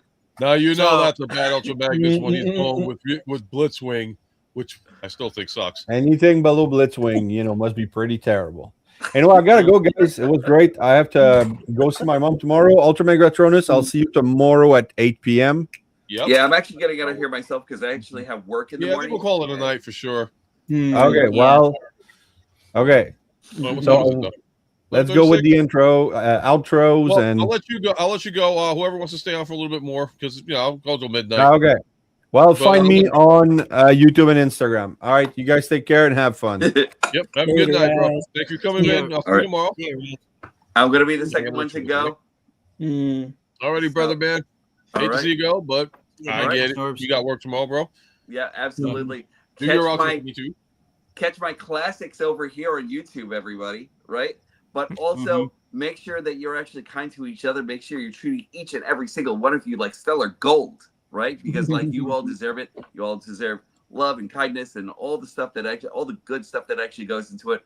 Always remember, treat each other well, and also when these stop being magical, that's when I'll stop collecting. Right. I'll talk to you all soon. Yeah. All right, brother, man. Have a great night. Thanks for popping in, man. I know you're very busy. I'm gonna get out of here. Also, I'm getting a little sick. I don't know why, but you're sick of us already. Oh man. No, not of you guys. But I've been muting myself off and on the whole night. So. All right. Well, I'll either do the right outro for you then, man. Thanks. All right. So NyHunter Impressions, and I am taking off for tonight. But it was an honor and always fun to hang out with you guys. Stop by my channel to see the new vlogging that I've been trying out. And not only that, but someone told me about Vlogmas, so I started doing that as well. Just short things about advent calendar of cheese, and for those who are fans of cheese. And I went to Chinatown yesterday and saw the holiday market there. So it's not big, so the video is like, I don't even know if it's 3 minutes, but it was fun. So stop by and say hi, comment, and subscribe. Later. All right, brother, man. Good night, Ken. Thank you for coming on again, man. All right, I guess I'm next then. All right, I guess I'm next because I got to get going too. I was supposed to be off about 45 minutes ago, so I might catch some heat for staying on this long. Well, you're already in trouble, so you might as well just do the whole 9 yards. Mm-hmm. Yeah, no, I'm gonna get going. All right, brother. I'll give you the outro then. We'll stick around for a little bit more. I'm gonna call it till like midnight, but I don't want to hold anybody up. Gotcha. All right. Well, thanks. Catch me on YouTube and on Twitch. Finger bang those buttons for me. The like and subscribe. And then, watch me play some Arc Raiders. Come topside with me. You guys are magical. You guys are fantastic. Everyone watching, everyone here. And so, I love to you, everybody. Happy holidays. Merry Christmas. Happy Kwanzaa, whatever you're doing. All right. That's me. I'm out. Have a good one, and thanks for popping on again, man. It's always fun to have you on. Mm-hmm. All righty, and then I don't know what happened. We were gonna get somebody else to come in really quick, but he's not here. I think it's time for me to call it too. Dang it! We're gonna talk some freaking topics that you guys actually have in common, man. Go back because I was gonna bring in TM about the whole. We'll do that on another set. Alrighty. Might as well call it a night. Yeah. We're gonna drop everybody. I wouldn't mind sticking around. All right, I'll stick around for a bit. Yeah, I'll do it till midnight. All right, so you're on. All right. Once again, Martin, thank you for hosting.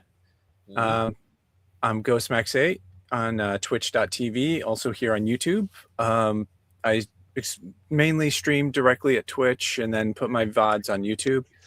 I'm a cartoonist, puppeteer, soon to once again be an active real estate agent.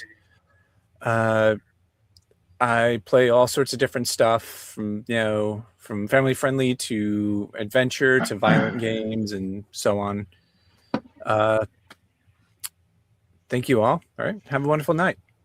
All right, man. And thank you for coming on again, man. Always have fun. Yeah. And we're leaving, but we're going to stick around for a little bit more. But Johnny Utah's in the house finally. Hey, what's up, guys? Hey. Running late with us tonight. Yeah, I know. And I'm sad I missed it. Things happen. Hey, I do want to share my screen real quick if I can. Yeah, go right ahead. Go ahead. Oh, if you got something that I want, I'm going to be pissed. Hold on. So, right, so I'm going to go back to regular screen then. Yeah. So I didn't really get a chance to finish saying it, but yeah, all the modern Ultra Magnus action figures, they're either a working car carrier or they have the cab robot, but they don't have both gimmicks. So I have a curious, weird question. Can you so my PC is in the backstage. Can you add it in? Is your PC So basically I joined from my computer and from my phone, and it says it's in the backstage right now. Well, I got one on backstage, but it says device not connected. So right now I'm talking to you via whatever your phone is, but as far as the other device, it's not here. What's going on, Youngling Slayer? Welcome to the stream. Hello there. We're in the late stages of the game here. I love your avatar picture, man. Anakin Skywalker. Oh yeah, nice. A lot of but people when he's been taken over by the dark side.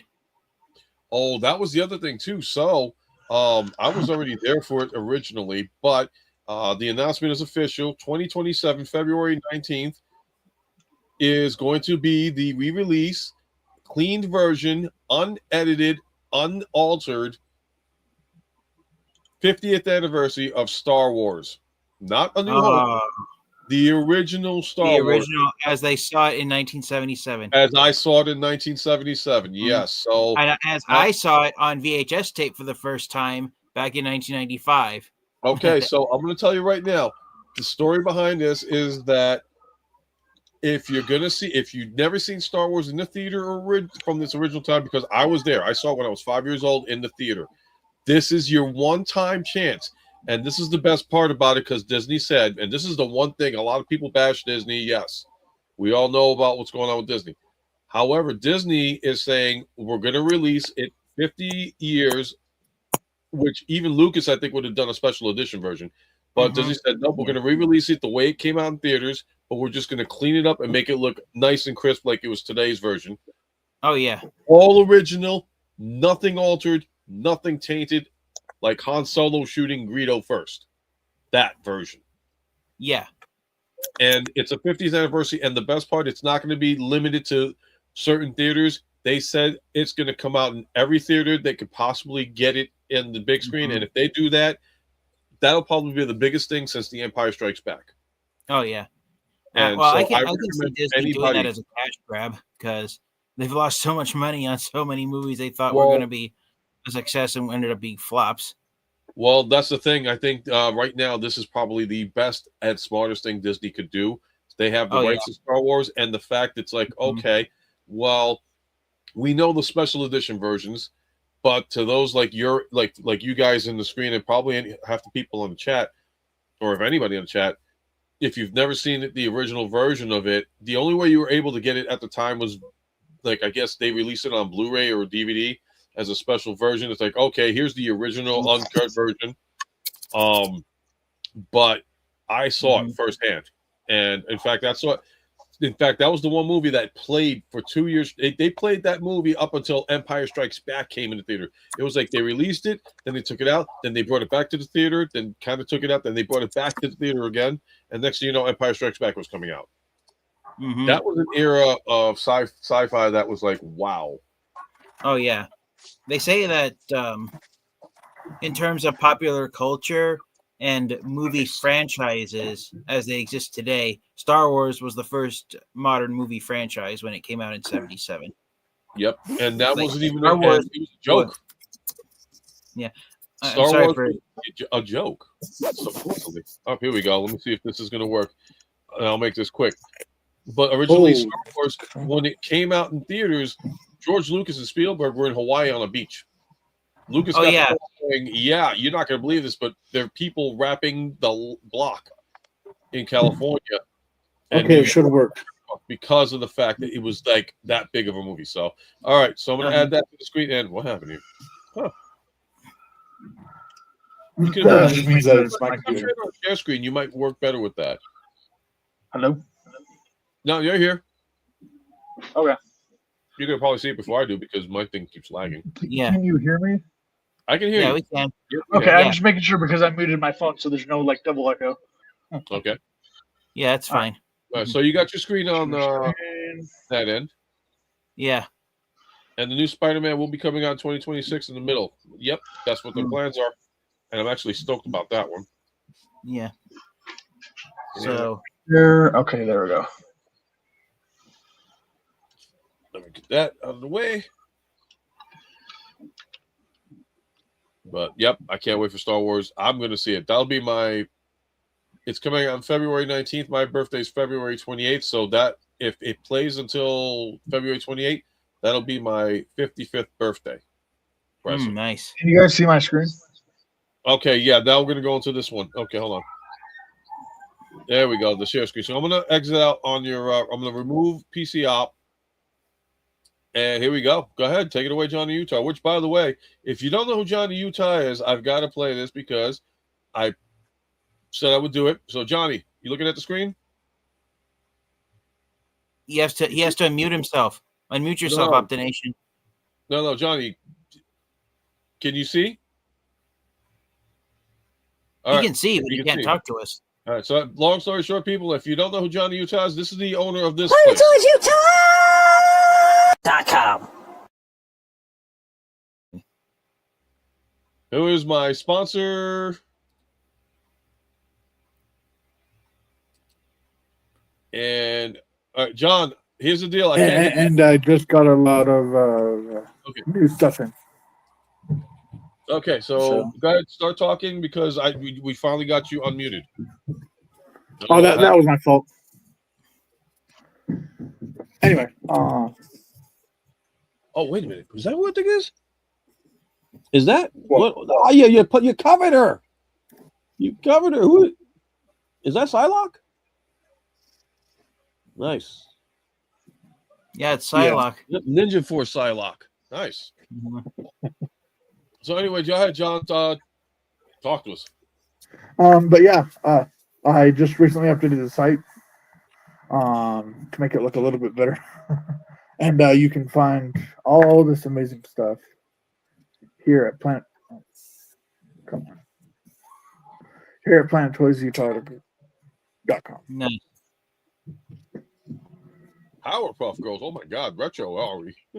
Yeah. Wow. Oh, and I am selling this. Selling what? Oh, the ultimate, the San Diego Comic-Con version of Dark of the And Moon. it is signed. Signed by Peter Cullen. Yes, here's proof. Wow. Ooh, nice. If you want to enlarge it, there you go, folks. So it is authentic. Mm-hmm. That's why I put that picture up there. You can't get any more authentic than that. Nice. God. So TF, when are you going to get yourself to a TF Con? Yeah. Well, at this point, never, because come on. I haven't made it. Well, I haven't made an I didn't want to announce it on my YouTube channel, but I'll say it right here on the live stream if it's all right with you, Ultra Megatronus. I'm starting to get hit with a lot of big bills right now, and with Christmas and everything going on, I'm actually going to have to probably take a break from collecting Transformers for a month or two. I mean, hey, I've taken a break for like 8 months, so I understand. Yeah, so TF Con is a pipe dream. It's a white whale that I'll probably never catch. So, yeah. You never know. I mean, Johnny, you never know, because Johnny Utah, he always goes to the TF Con LA ones, man. I mean, you never know. You might run into him. You guys are roommate or something. I don't know. Well, the truth is, one of my relatives lost a job, and so that's money not coming in anymore. So my family's having to rely on me and my paycheck to help. That, man. Family comes first. Even I'll be the person to say that. Always so say no way I'm going to be able to ever go to TF Con, let alone still buy Transformers action figures where I am right now. Well, never give up on the dream, man. You never know. You might end up going to a TF Con, even if it's for one day. You never know. Maybe someday, yeah, but not sometime next year. I got to put away for Florida. I'm going to end up probably driving down. Okay. Yeah, so because after that, I think the next one is going to be, if they're doing the pattern that I see, the last one. All right, so it's like Florida, then Baltimore, then Chicago, and then back to Florida. So they got the East Coast covered. West Coast is going to be LA and Toronto. West Coast is LA, but I don't know of any other West Coast TF Cons. That's why I'm surprised at. Which I think they need to bring back some more TF Cons. I mean, I would love to see it in New York, but because of the time frame of New York Comic Con being the second week of October, for them to do that and then to do a TF Con like a week or two later, it might kill them off. I would like to see it happen, but I don't think it's gonna. So I think the best bet is right now Baltimore, Florida, Toronto, and Chicago. And from what I understand, from what I was watching one of Patriot Prime's review talks about it, saying that they're going to be changing the venue for Chicago because the other venue that they were at currently kind of tanked. It was like too tight. I mean, like Baltimore had room. Chicago was like people getting hit by costumes. Oh God! You had to make this R-rated. That's okay. It's after dark. Hey, come on! I came in late. Yeah, I know you came in late. I wasn't looking. What happened? Nothing. Johnny Utah was going a little perv on us, but it's all good. It's late. You can get away with it. So, okay. so my question to you, to both of you guys. Yeah. The announcement of, and I didn't bring this up, and I apologize if they see this later on. The announcement of Soundwave from RoboSend. Are you guys thinking about? Oh yeah. I don't know the answer to that one right now because what you just said. But Johnny Utah is like, he's got that smile on his face. I think he's going to pull it off. I think he's going to be done. Not quite yet. I still need to get Grimlock, Bumblebee, Megatron. I need to catch up. I mean, but here's the thing. It's right now going for $999. It's like an early bird special for Soundwave. Yeah. And everybody's like, that's the most expensive Bluetooth speaker ever made. I can't believe people would buy it. Yeah, well, check this. Come on. But here's the deal. It transforms. And exactly. And it makes perfect sense. Which to me is like, okay, well, they did Robeson version of Soundwave. Now they got to do Blaster, which would be very interesting on how they do that one. Yeah. Because Blaster by technicality is way bigger. So now that they've done Soundwave and they're going to do Blaster, do you think they're going to do Twin Cast and Sound Blaster next? I don't know. I mean, like they're right now doing the main Gene 1 characters from like 84. Yeah. And my question is, what's next? I mean, they haven't done a Starscream yet. I think it's a brilliant move that they did Soundwave. So that was that to right there alone. Everybody's just like, "Yep, I need him." Yeah. And here we go. Quentin's talking to us here. Anybody else in chat wants to bring up some stuff? You're more than welcome to. Robertson is still working on Soundwave's walking ability. Hey, you know what? I don't care if he don't walk. Just the fact that he transforms from robot to freaking cassette and he plays music with that.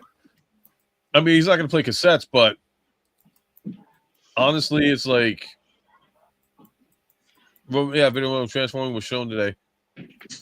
Yeah, Megatron. Even Frank Welker himself saw the transforming Robertson version of Megatron.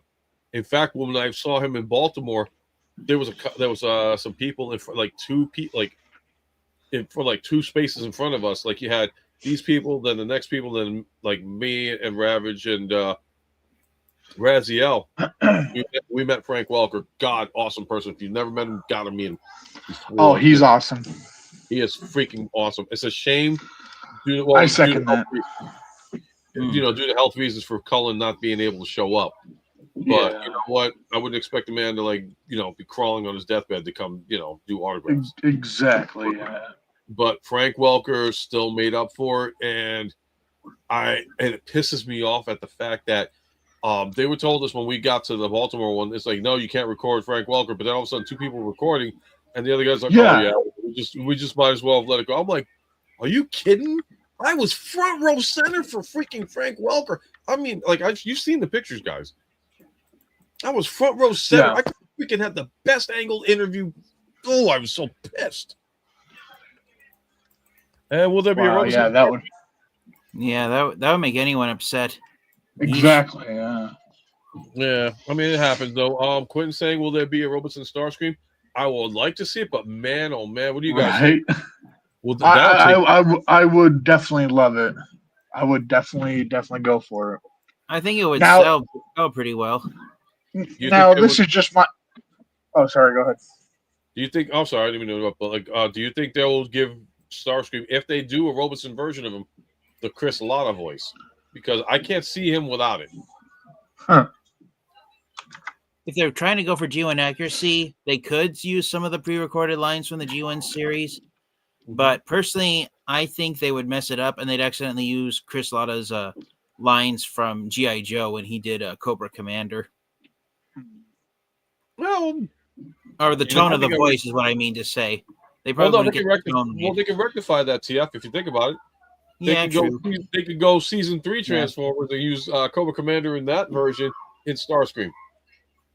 Yeah, they could. So there you go. Problem solved. Yep. Right. But oh man. Personally, after Chris Latta, my second favorite voice for Starscream is the guy who voiced him in Armada in the Unicron trilogy. I want to say the second one for me, like Chris Latta, of course, number one. Transformers Prime. Mm-hmm. Yeah, that's my third. Because it's like once Chris Latta's gone, it's like you can't have anybody replace him.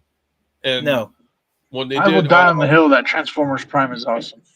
Yes, Transformers Prime is like another series that's well made, and I kick myself in the butt so many times because I've been to 3 New York Comic Cons back in 11, 12, and 13, and Peter Cullen was there, and I said to myself, why didn't I go meet this man? Why? Why? Well, I ended up meeting some other people too. I'm sorry, but that deserves a shame button. No, and this is the reason why, because at the time when the new Transformers movies were coming out and they didn't have Frank Welker and all that stuff, I mean, Peter Cullen was in it, but it was like, I didn't, at the time, I was like, there was other actors and TF, and honestly, like New York Comic Con autographs are not cheap. They are not. Okay. But I'll put it to you like this: 2013, I got William Shatner's autograph, and that was $68. Wow. No, by today's standards, that's cheap. He goes at least now for about $200 to $500, and they got yikes. Like, no, there's this place up in Ticonderoga, Hmm. and it's there's a person by the name of James Cawley. He's an Elvis impersonator. He was on TV years ago, but he actually rebuilt the original USS Enterprise bridge and like the quarters. Oh wow! It's 3 hours away from my house, and he's had William Shatner. They've become very good friends, and that's how much OCD he had. Big M, what's going on, brother man? How you doing? Had to watch my Hoosiers beat Ohio State. Hey, you know, I get it. Indiana. I get it.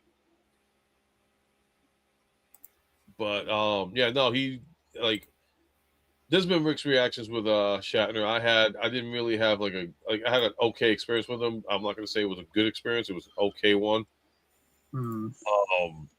I'm not gonna try and spoil for anybody because you know it can be different from everybody else. But I've met other actors that were like I met Lou Ferrigno, who played the original Incredible Hulk on TV. Cool. Anybody's familiar with the actress Felicia Day? She's been on a couple of TV series like Big Bang Theory, Supernatural. But I actually was introduced to her through a web series she did called The Guild. And if you've never watched it, it was on. You might be able to catch it on YouTube. You could also find it on DVD, ordering it through the site. Great series. I thought it was a phenomenal series. I watched that again. Blaster might be more realistic a choice for the future Robertson project. True, but I think right now, just for the fact that Soundwave is coming out, that everybody's good. Plus, with Blaster, he was more of a boombox, so that would be. I'll tell you right now, if they did do Blaster, I already see it being a $2,000 price range. Because if you're gonna do it, I mean, I don't know. It depends on if they decide they want to do full balloon, like a full actual size boombox, or they want to do like the same size scale as Soundwave. Personally, I can see them doing Perceptor. That would be an interesting one. Yeah, that would. Perceptor, I could start or a reflector instead of instant photographs. He takes digital photographs that you can with a USB port that you can plug into the computer. And this might be a bit far fetched, and I don't know if they'll ever do this, but people might bash me in the comments. What if that'd be cool if they started doing like Baybots? Baybots? Yeah. You know, why would anybody bash you that? Like, all right, I want to say this because I know a lot of the guys are all G1 and stuff. I'm G1 too, but this is my thing. If you didn't grow up at the time of 1984, in 1984, I was 12 years old. I was watching Transformers when they first came out. So I had the opportunity and the privilege to watch the original. You guys are younger than me. I'm not going to disclose ages and all that stuff. That's, you know, I don't do that to anybody because out of privacy reasons. But your Transformers are the era that you grew up in. So by you saying, you know, I'd like to see Bayverse versions of Robeson Transformers, I think it would be a lot of ingenuity and a lot of mechanics to get it to be like the G1, like the True. Yeah. Personally, I wouldn't mind. Personally, I wouldn't mind if they did the Armada version of Laserbeak. That would be interesting. Oh, Beast Wars Robeson. You know, that would be interesting. Do you guys think that Robeson might pull the trigger one day and do an Optimus Primal? Well, if they're going for realism, the best choice would be Rat Trap. Because if they did a Voyager-sized version of Rat Trap, then that would be a life-sized version of his beast mode. That's true. I agree with that. And then, what was the question I was going to bring up? Oh, so since I got you in TF, because I know you came in late for this one, we were talking about this earlier in the stream. Your thoughts? Did you see the images of Onslaught coming out? I have. What are your thoughts on it? Because we had a discussion about it earlier in the stream. And if anybody's coming in late, this would be a perfect opportunity to hear TF's view on it. Me personally, I think Onslaught looks great. Animated wise, he looks dead on to what he would be on G1 cartoon. However, my gripe, Bruticus, the legs are too short. What are your thoughts? And I'll zoom in on you for this one. Yeah, so I agree. Individually, Onslaught is a fantastic figure, very G1 accurate. As much as I love Combiner Wars, the decision to have Onslaught be a retool of Hotspot, that was Onslaught's my least favorite torso bot from Combiner Wars. Mm-hmm. So the upcoming Age of the Primes Onslaught definitely has the Combiner Wars figure beat in that aspect, but for the combined form of Bruticus, no, the proportions it makes Bruticus look stumpy, like he looks too short for what he's supposed to be. Thank you. Diecast Norbs was like, he looks great, he looks fantastic, but I was seeing him and I compared him to the Menasor, and I think Menasor suffered from the same situation, the fact that he was too stumpy. And I think that Bruticus is going to require the leg additions to make him look a little bit more accurate, because I thought he looked too stumpy. Yeah. I mean, aesthetic-wise, individual-wise, he looks great. Torso-wise, he looks great. I mean, it's accurate to what we want. Height-wise, I think is going to be the thing where they're going to have to buy the extensions for it, and it sucks. But honestly, I think it's going to have no choice but to be the way it is. Yeah, give it 10 years. Yeah, I'm sure. I just was going to say, I knew they were going to make Swindle small, but when I realized that he was going to have to be a Voyager like Brawl, and I finally saw the image, I was like, okay, it's an interesting idea, making him Voyager class size by giving him a howitzer attached to the back of his alt mode, but no, I can't justify the price for that. I personally think. Yeah, I mean, I'm a simp for the Bruticus, so I it's to me, I'm gonna get him. I know price wise, but Onslaught $100. But I will tell you right now, I think it can be justified for the way he has been presented and the way he looks at the accuracy of how it is with G1. So, is it worth $100? I hate to say it, but yeah, I think it is. People are gonna buy it. I already got mine on pre-order. And I'm not regretting the decision because I like Bruticus anyway. I just love the Combaticons. I always have. Oh, yeah. I will say this. Bruticus is my all-time favorite Decepticon combiner, and I still love Combiner Wars Bruticus a lot. But yeah, I'd have that one too, yeah. Yeah. I have and I actually do, and what I do is I transform him incorrectly, because there's one step in the transformation where if you do it the wrong way, it actually makes him look more G1 accurate. The one I got when I first got Bruticus, and I think it was Combiner Wars version, it came, the person that sold it first, he sold it on eBay without the box on eBay for $80, but came with not only Blast Off, but I'm blank on the name, but he came with the jet too as a replacement for Blast Off. That's also Blast Off. It is Blast Off, but in airplane fighter mode. Yes. Okay. And he also threw in a mini version of Shockwave. Yeah, that was the Combiner Wars Legends class Shockwave. That was meant to be the 6th bot for Combiner Wars Bruticus, because it's based on the scene in the G1 cartoon when Bruticus picks up Shockwave in his alt mode and actually uses him as a hand blaster. Yeah, I mean, I think I got a great deal by getting that Combiner Wars Bruticus with everything, including both Blast Offs and Shockwave to transform into the laser gun. $89.99. Like after tax, about $90, but I think I got a great deal on them. So here's some quick trivia, Ultra Megatronus. Go for it. Bruticus was the first combiner in the Combiner Wars line who did not have any replacement characters for the Limbots. He came with all 4 of the originals. But what Hasbro did to save money, they just took the Combiner Wars Slingshot figure and just repainted that into Blastoff and said, "You want Blastoff? Here he is as a fighter jet. That's it. We're done." Instead of going the extra mile and designing. Yeah, that sounds like Hasbro. But- Yep.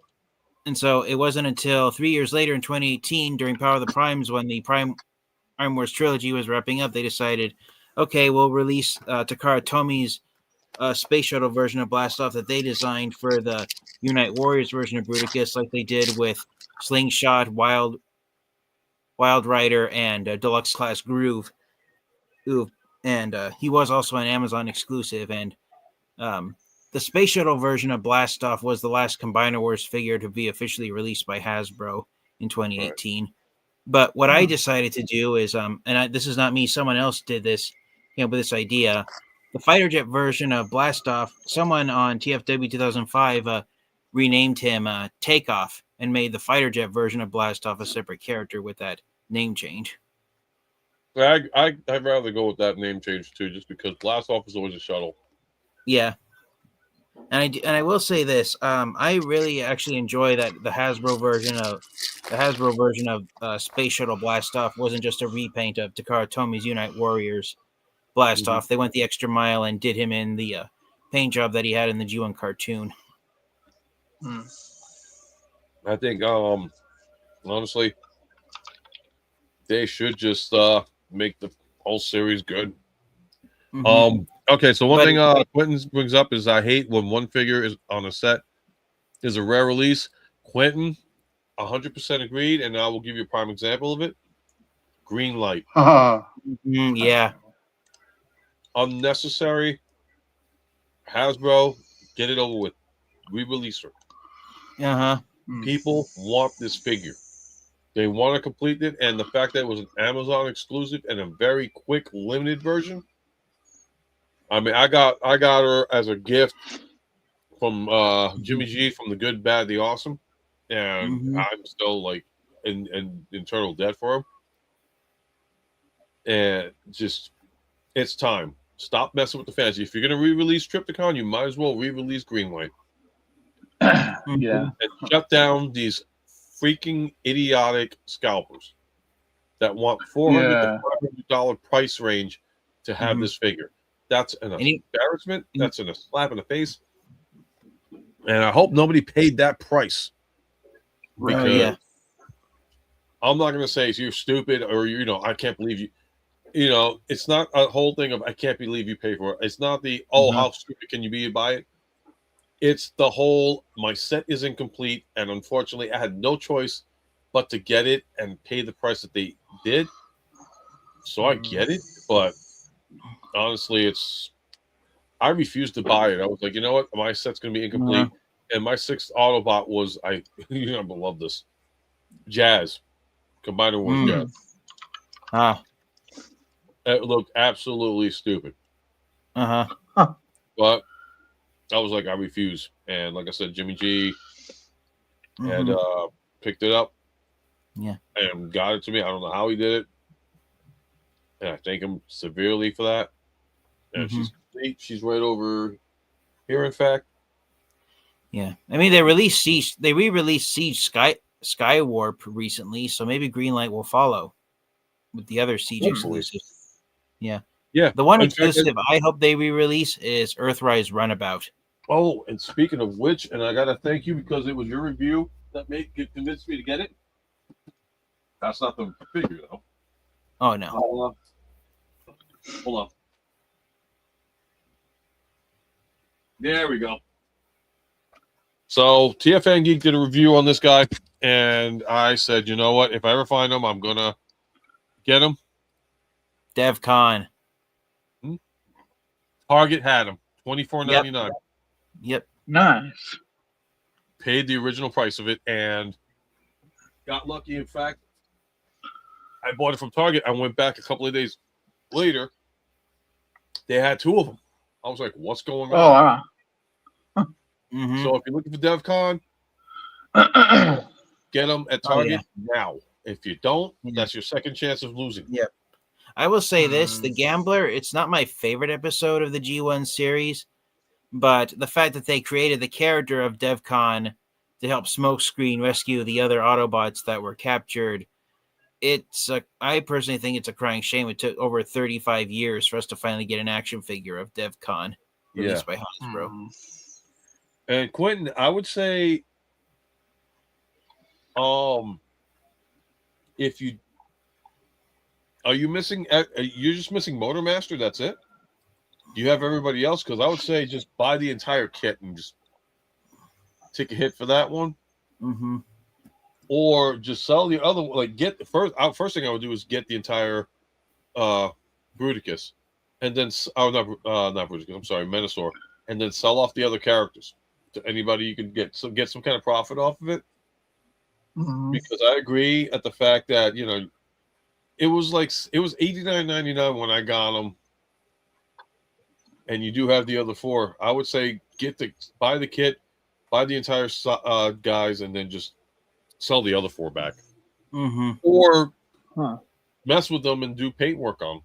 You never know. Make a G2 Bruticus for all I know. Yeah, as far as I know, Hasbro hasn't made any announcements on Motormaster and Wild Rider joining the G2 Stunticons and completing G2 Venusaur.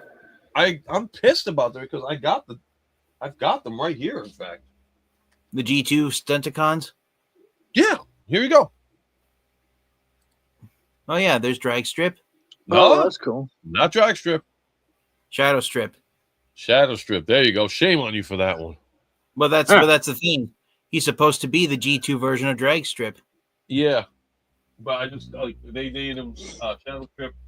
When I saw that, I grabbed him. I was like, I'm like, I found Shadow Strip at my local Ross store a few years ago. Nice. Ross, my Ross store is absolute garbage. Oh, so mine is most of the time, but during Christmas they'll sometimes have a few gems there. But it's like only once in a blue moon that they'll have something there. That'd be interesting. Quentin saying he'd like to see G2 colored Protectobots. That'd be very interesting, actually. Yeah, that would. But I gotta get the G1 version of the Protectobots. Yeah. So it's been teased that the next combiner being released after Bruticus and Age of the Primes is going to be Defensor, so it'll round off the 84 and 85 combiners. But I've said it before, and I'm going to say it again. The one combiner I want Hasbro to release here in the United States, even though I have an action figure of him, I had to pay a lot of money on eBay a few years ago to get this combiner. I want Hasbro to release Piranacon in the United States. Is that the one that was like God Neptune or something like that later on? Or, yes. Okay. King Poseidon. King Poseidon? Yeah. Okay. I want action figures. I never got to really know that character.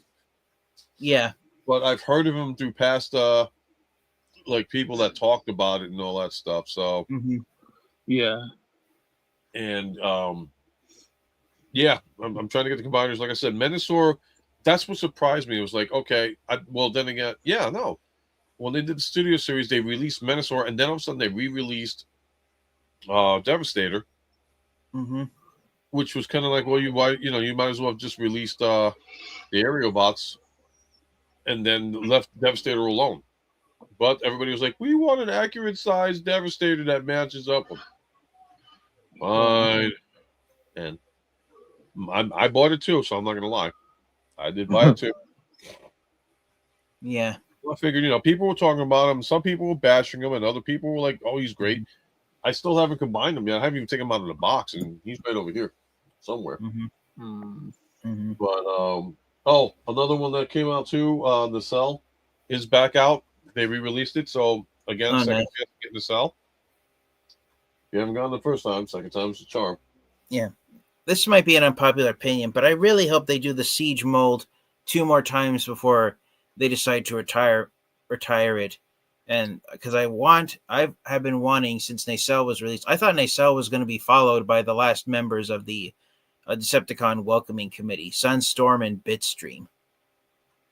I did get I got Acid Storm, Nova Storm, and Ion Storm. Ion Storm, yeah. They're the Rainmakers.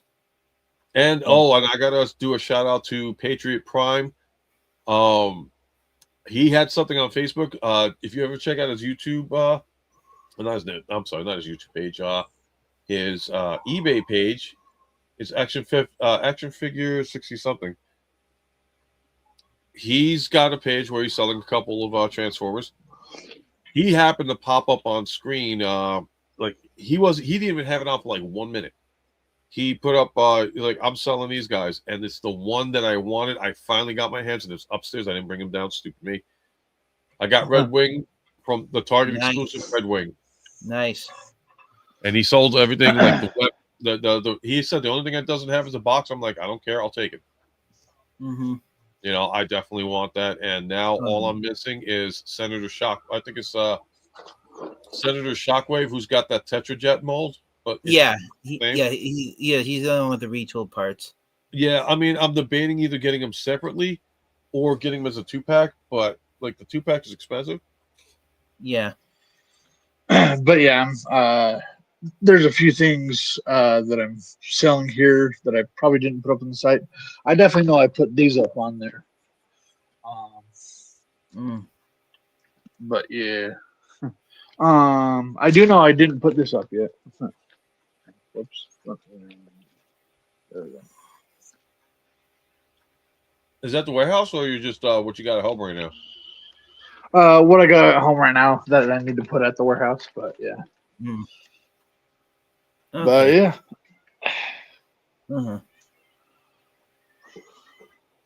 I will. One last thing I want to say.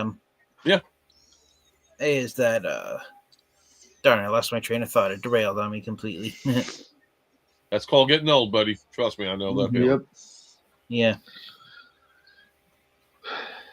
Oh yeah, that was it. Yeah, but as I was saying, I really hope that the Siege Tetrajet mold is done 2 more times as Sunstorm and Bitstream, so we can complete the quartet of the Decepticon Welcoming Committee. True. Or do you think they should go with the new mold for Studio Series 86 Thundercracker and just get that out the way and avoid getting that? No, they need to do Sunstorm and Bitstream in the Siege mold because that's the mold they were in. Tetrajet version. Yes. All right. Sunstorm was the first member of the Decepticon Welcoming Committee to be given a name and identity and be a fully fleshed out Transformers character. Hobby Shop did that back in 2003 for the 20th anniversary of Diaclone. They repainted Generation 1 Starscream and that's how the world was introduced to Sunstorm back in the day. I mean, we should be getting some other guys back, but until we do, it's just, I think they're going to go with the whole popularity bit. Yeah. So if people are vocal about it, they'll get it. If they don't, then we're kind of like. This is an unpopular opinion, but I currently don't have any plans on getting the upcoming Thundercracker mold since I already dipped funds into the Siege Tetrajet and the Earthrise jets already. I'm going to go for it just for the fact of like, and this is the reason why, and it's going to sound stupid possibly, isn't, people are going to be like, why? So Thundercracker is going to be a Studio Series version. Yeah. I consider everything Tetrajet from Siege, from the Transformers, the Netflix version of Transformers. So to me, that's a separate entity than the Studio Series. Studio Series to me is G1, true G1. Anything in the Netflix Siege, Earthrise, and thing is considered separate, and that's why I'm keeping them. A lot of people are like, I'm going to sell my other ones. What's going on? Welcome to the stream. Hello. Yeah. G1 Power Master, Optimus, Metroplex. We need Metroplex back. Oh yeah. I already got Power Master Optimus. I already got Trypticon finally. Seacons. I mean, I'd rather get Metroplex first, then work on the Seacons. But either way, those are the 2 that I need to get. Power Master Optimus, I got him upstairs. In fact, hold on. Yeah, you can verify this. This is Power Master right here, isn't it?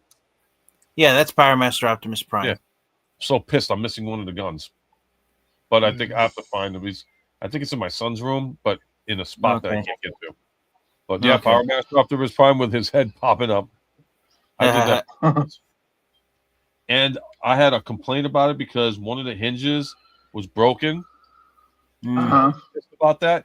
So fortunately, I ended up getting a rivet, cutting it, and then like gluing it and putting it in. So now it's held up in the back. So I'm happy to have that fixed. Nice. Yeah, I broke my copy of that the Combiner Wars Ultra Magnus version of that mold back in the day.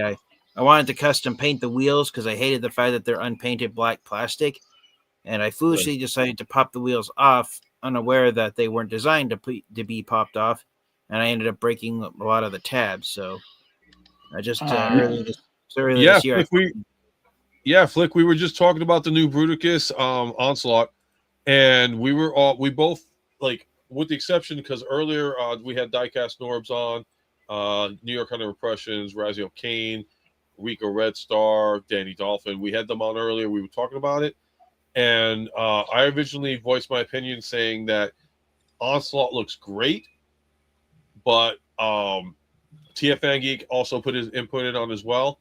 And he said the same thing that I said. Basically, looks great, but when it comes to Bruticus, stumpy. So what? I mean, you saw the pictures. Do you think the same thing as well, Flick? That this guy is stumpy? You know, I want to hear from you guys too. So, you got any input on Bruticus? We can still talk about it because that's one of the topics that's been hitting the airwaves, especially since it's just been up for pre-sale this weekend. And talking about the Studio Series 86 line, yeah, we were talking about that as well. We were talking. It's like a mixture of everything. So,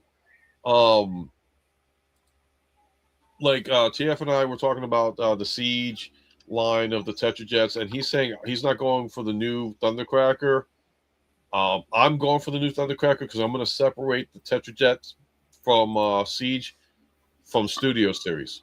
Because I think Studio Series has been actually very successful, and one of the between Ultra Magnus, Optimus Prime, Megatron, they've been knocking it out of the ballpark with that. I like Bruticus to be a little stumpy and makes him look more of a menace. You know, but the thing, he looks too stumpy. I mean, I don't know. What do you think, TF? Who, Bruticus? Yeah, I mean, like he's stumpy. Yeah, Quentin saying that he looks, he looks good. He looks more menacing like that. I think he looks too stumpy though. The new Thundercracker, yes, I like it. I think it's more aesthetically like ready. I mean, Bruticus's torso is not that stumpy. It's the bottom half of his legs. Swindle and Brawl look like they were squished down. Yes, thank you. That's what I was talking about. I ended up getting this was before you came into the stream, TF. Menasor, I ended up getting the leg extensions, the 1-inch extensions to make them look taller. And I was comparing it. We were comparing it with TF. My apologies, with Diecast Norms, because he's like, "Oh, I didn't get the extensions. I did," and we tried to do like a side-by-side comparison. And I thought personally that with the leg extensions, he looked great. Norms thought without the leg extensions, Menasor looked great. Like, what do you think? Do you think Menasor at the time needed to get the leg extensions, or do you feel he was good the way he was made? Am I still here? Oh, yeah. Yeah, you're still there. Yeah, so, okay. Yeah, this is probably an unpopular opinion, but I don't think Menasor looks that stumpy, but it's probably because me personally, in my eyes, because the front of his legs are all gray, and Wild Rider and Breakdown just sit off the back of him, I think he looks okay. I mean, I can see why people would think he's stumpy looking, but then I think what the designers were going for was the animation models of the combiners from the G1 cartoon. So they're trying to copy the artwork from Sunbow Productions, not the original Generation 1 action figures. And I think that's what's hurting not just Menasor and Bruticus, but also Age of the Prime Superion as well to a point. Okay, I got Age of the Prime Superion, Forgive me, excuse me, guys. I'm like slagging. I'm getting a little tired. No problem. Here. I might have to call it a night. Yeah, we're gonna call it a night in a couple of minutes. And like I say, Minnesota Superior looked fine in my opinion.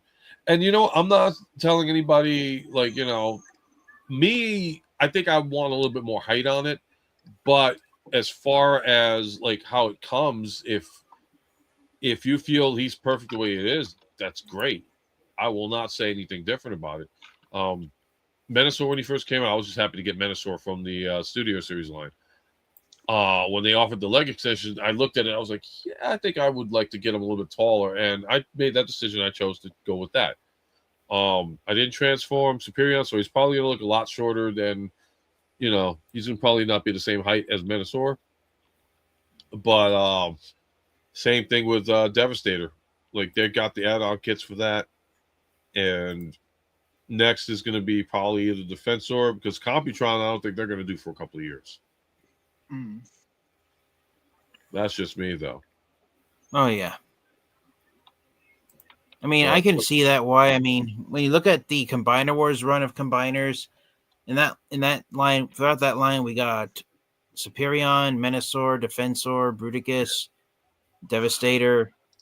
We didn't get Computron until the following year in 2016 as an exclusive boxed set. Right. I mean, this is just my reflection off the overall fandom, but the combiners from the 86 lineup have always been the least popular of the combiners that appeared in the G1 cartoon. When you think about it, we didn't get Predaking and Abominus until Power of the Primes 3 years later in 2018. Yes. My issue with the Combiner Wars Menasor is that it looked not really the Menasor that I wanted. It looked too I mean, if it was the first time they ever released it, then yeah, he'd probably be the greatest bot of all times. Courtesy of Netflix. But truthfully, I wasn't a big fan of that Combiner War. I mean, he's got more mobility, flexibility, but the figure itself was kind of very loose and crappy. Versus, I actually had to modify my copy of Combiner Wars Motormaster. There you go. Because the ratchet joints didn't quite work that well, and on the first run version of Motormaster, and that's the copy I have. So I actually saw a video someone made where if you actually unscrew, because thankfully the legs on that Combiner Wars Optimus Prime mold, they're held in place by screws. If you unscrew it off, and you can actually rotate one of the ratchet joints around and have it sit on top of the other ratchet joint, the smooth side, and you can actually turn Combiner Wars Motormaster's knee joints into hinge joints instead of ratchet joints. And when you turn them like that into hinge joints, then the legs lock into place more securely, and Menasor is able to stand up slightly better than versus the ratchet joints, where they would the legs wouldn't want to pop into place correctly. I agree. I don't know if you guys were aware of that mod. Yep. And I want to put this up too for Flick 688. He hated the CW Menasor Motormaster was terrible. I didn't get that version. What's your view on it, guys? If you got that version of Menasor. Yeah. Well, go ahead, Optination. I think that was Martin. No, that was me. Why am I looking at the closet, by the way? Oh, sorry. I'm sorry. I was typing on my computer on my nice keyboard. No problem. No, you got work. That's cool. Don't worry about it. It's all good. Yeah, I will say this about Combiner Wars Motormaster. It's a repaint with different heads and some slightly retooled parts of Combiner Wars Optimus Prime. And I will say this. If you like an action figure of Motormaster that's all gray instead of black, and he looks like his trailer, and it's just the tractor cab, not an entire semi-truck, then it's an okay action figure of Motormaster. He does have more black paint apps when you transform him into robot mode, and the Motormaster head is pretty impressive looking. But overall, Motormaster for many Transformers fans and collectors is the their least favorite torso bot from the Combiner Wars line. When you compare the torso bots of Combiner Wars, the Autobot ones have the Decepticon ones beat out.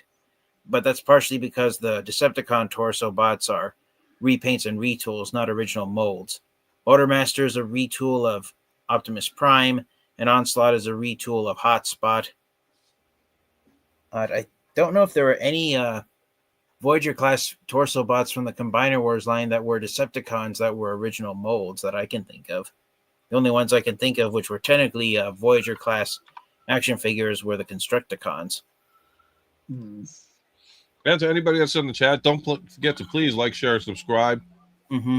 These guys do awesome jobs and reviews. Mm-hmm. You didn't catch my guests earlier and all that stuff. Check out the beginning of the stream. You'll see what I'm talking about. Silverbolt, here we go. We're going to go with that flick again. Silverbolt was the most stable of the CW torsos for me. I didn't get any of the aerial bots until just recent. I still have to combine them so I can hit the shame button on me later. In fact, you know what? I'll just hit the shame button over with because I got them.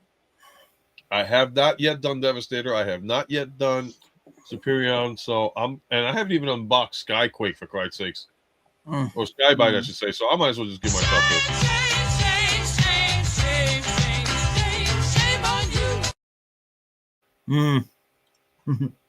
So yes, even I can't be avoided on the shame button. You actually stop to think about it. There's a lot of Transformers that have the word Sky in their name. Sky Warp, Skydive, Skyquake, Sky Lynx. Yep. Sky High. He's one of the Micromasters. Yep. Sky High. Yeah. And then Venom. That was definitely a weird movie, I'll say.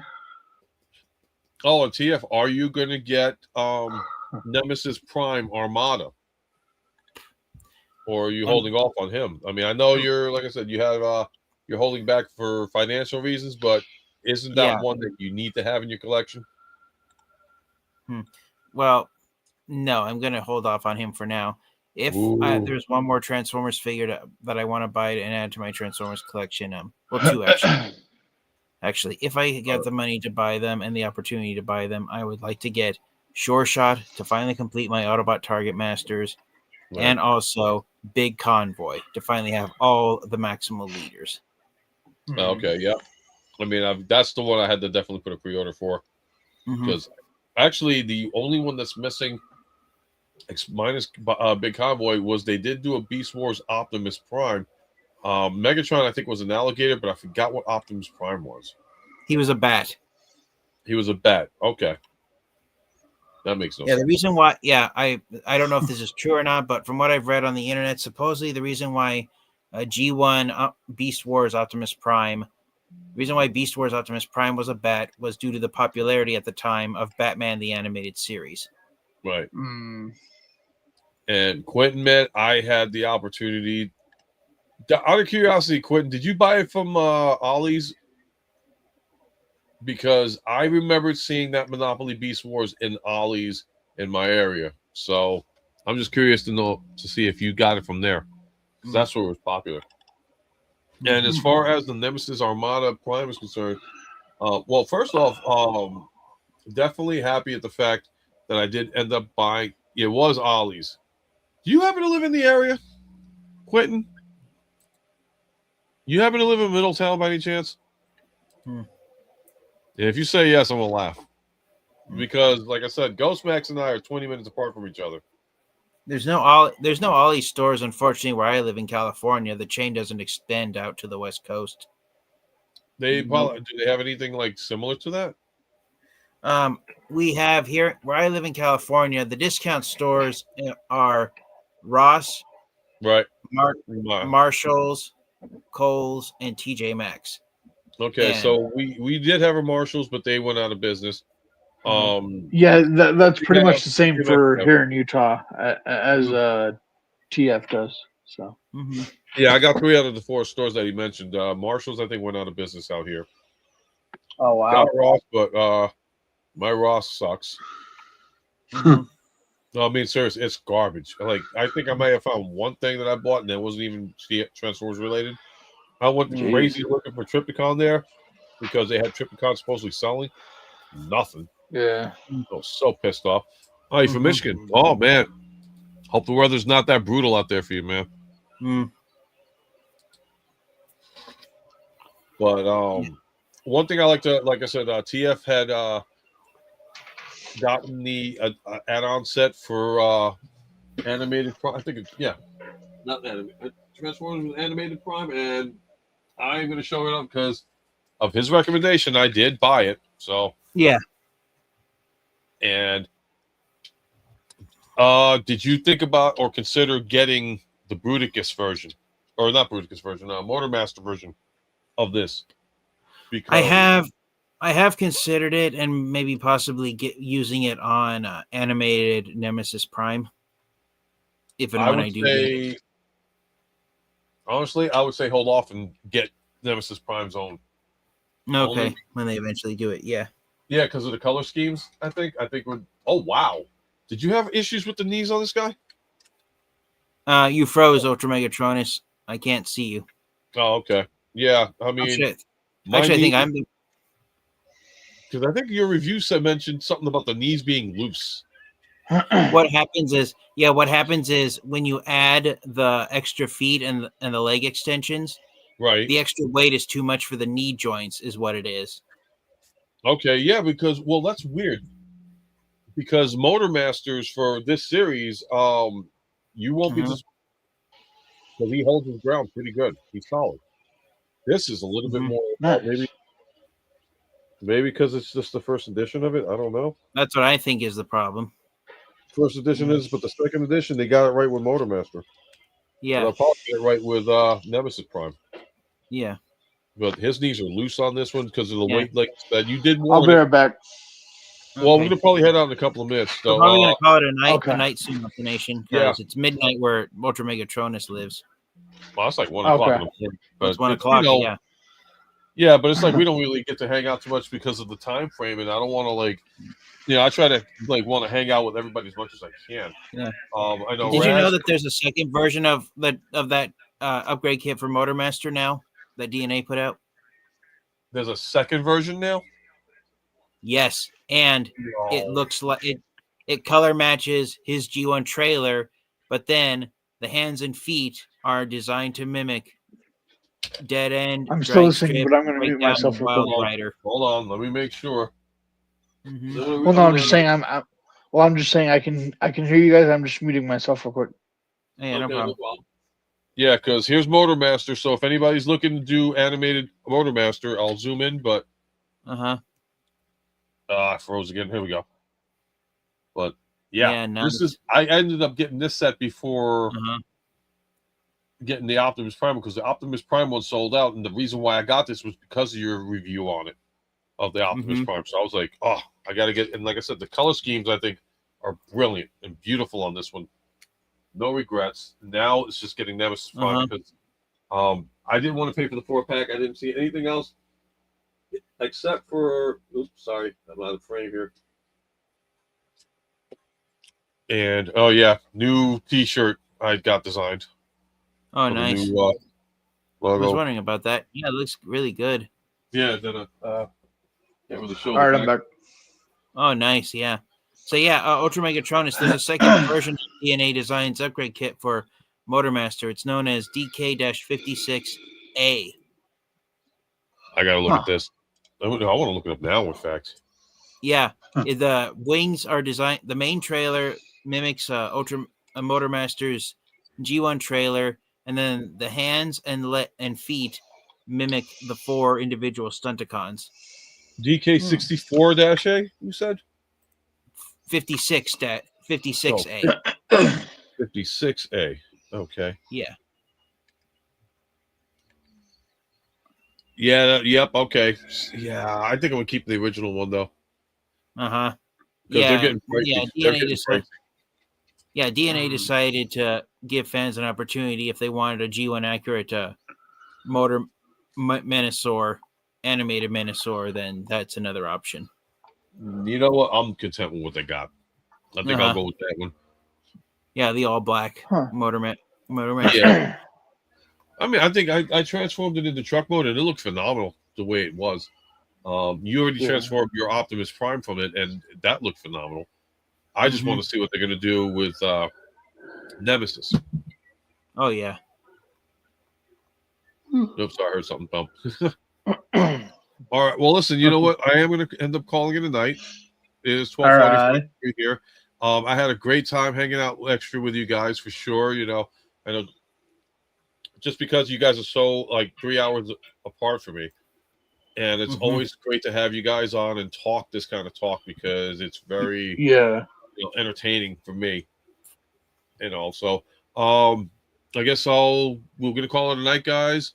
Let me do the outros for these guys really quick. So I'm gonna start off with Johnny Utah with the solo layout bit, and just because I already know, don't forget if the stuff you saw that he advertised, you can get from this right here.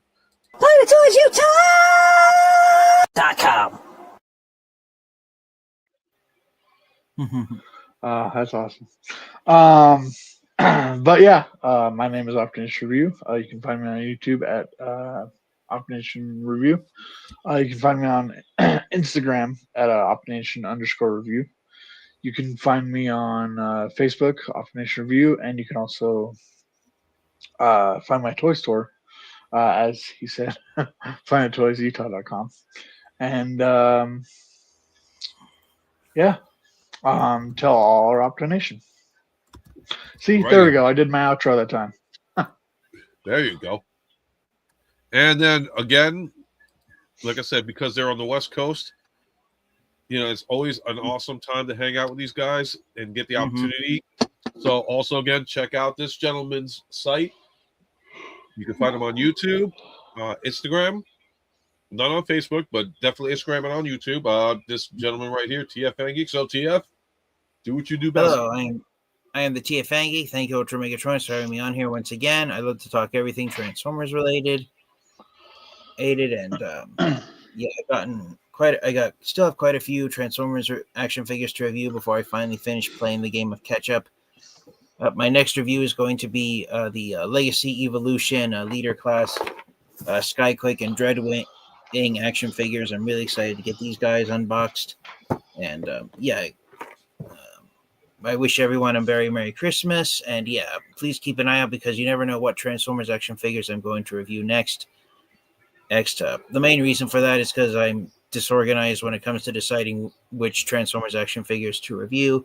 But a lot of my subscribers love the mystery of not knowing what figures I'll review next. And proof of that is the fact that I'm currently at 972 subscribers. I've unfortunately lost some. Nice. I was up to 974 last week. We'll get those guys. We'll get those back for you. I think we're going to get those guys back for you. Yeah, so I'm really close to finally hitting 1,000 subscribers. So hopefully I can get some more reviews out, and that'll give me the boost I need. So thank you once again, and Merry Christmas to you all. Good night. Merry Christmas. I'm at 990. So. Oh yeah. And again, to everybody that was on before and to everybody that's on currently, I thank you guys for taking the time out of your schedules to hang out with us and, you know, just be able to hang and talk Transformers as well as every other topic from the toy world that's out there. I will be doing a second stream tomorrow night at 8:00. It's going to be, I believe, 5 of us on. It's kind of be like a little holiday special. So if you're able to check us out, join us in the chat. The guests will be, and they are confirmed. I'm going to have Raziel Kane from Raziel Kane Reviews. He was on earlier. I'm not sure if New York Hunter's going to be on. I don't think Diecast Norbs was invited as well, but he might be a little busy with work. But my other 2 confirmed guests for sure will be from YouTube, Patriot Prime of Patriot Prime Reviews. Nice. And Rodimus Primal. Ooh, congrats. Nice. So I've met them at TFCon. They're very awesome guys. I've had the opportunities to be on Patriot Prime's show. Rodimus Primal was on my show a while back too, around the TFCon time. very busy schedules they have. I'm very fortunate and I'm very happy that I'm going to be able to talk with these guys tomorrow. So it's going to be like a little bit of a Christmas kind of episode. We're going to talk about favorite time of Christmas that they've had memories of. So if you guys want to check it out, it's going to be from 8 to 9:30 p.m. because I got a life to lead and I got to go to work the next day. So hope to see you guys tomorrow. Like I said, 8 o'clock p.m. Eastern Standard Time. It would be about 6 o'clock Utah time and 5 o'clock at TF time. Yeah, California time and Utah time would be because I got to make sure I separate everything else. So again, guys, being an hour ahead. So there you go. So thank you again for coming out, and like I said, please don't forget to like, share, and subscribe to these guys. They really do take the time and the effort to give you the quality information you want on toys, especially if you like Transformers. Definitely, their names are not just hype; they are about what they love. And to everybody in the chat, thank you guys for coming out and spending time and putting out your comments and putting out your awesome questions and everything else. So until next time, I could never come up with a closing remark. So I'll just go with the original one I did back a long time ago. Good night, one and all. Take care, be safe, and hope to see you guys tomorrow. And I'm going to end this. Let's see if they actually close it out the right way this time, but I doubt it. They're still working. Transform and roll out. And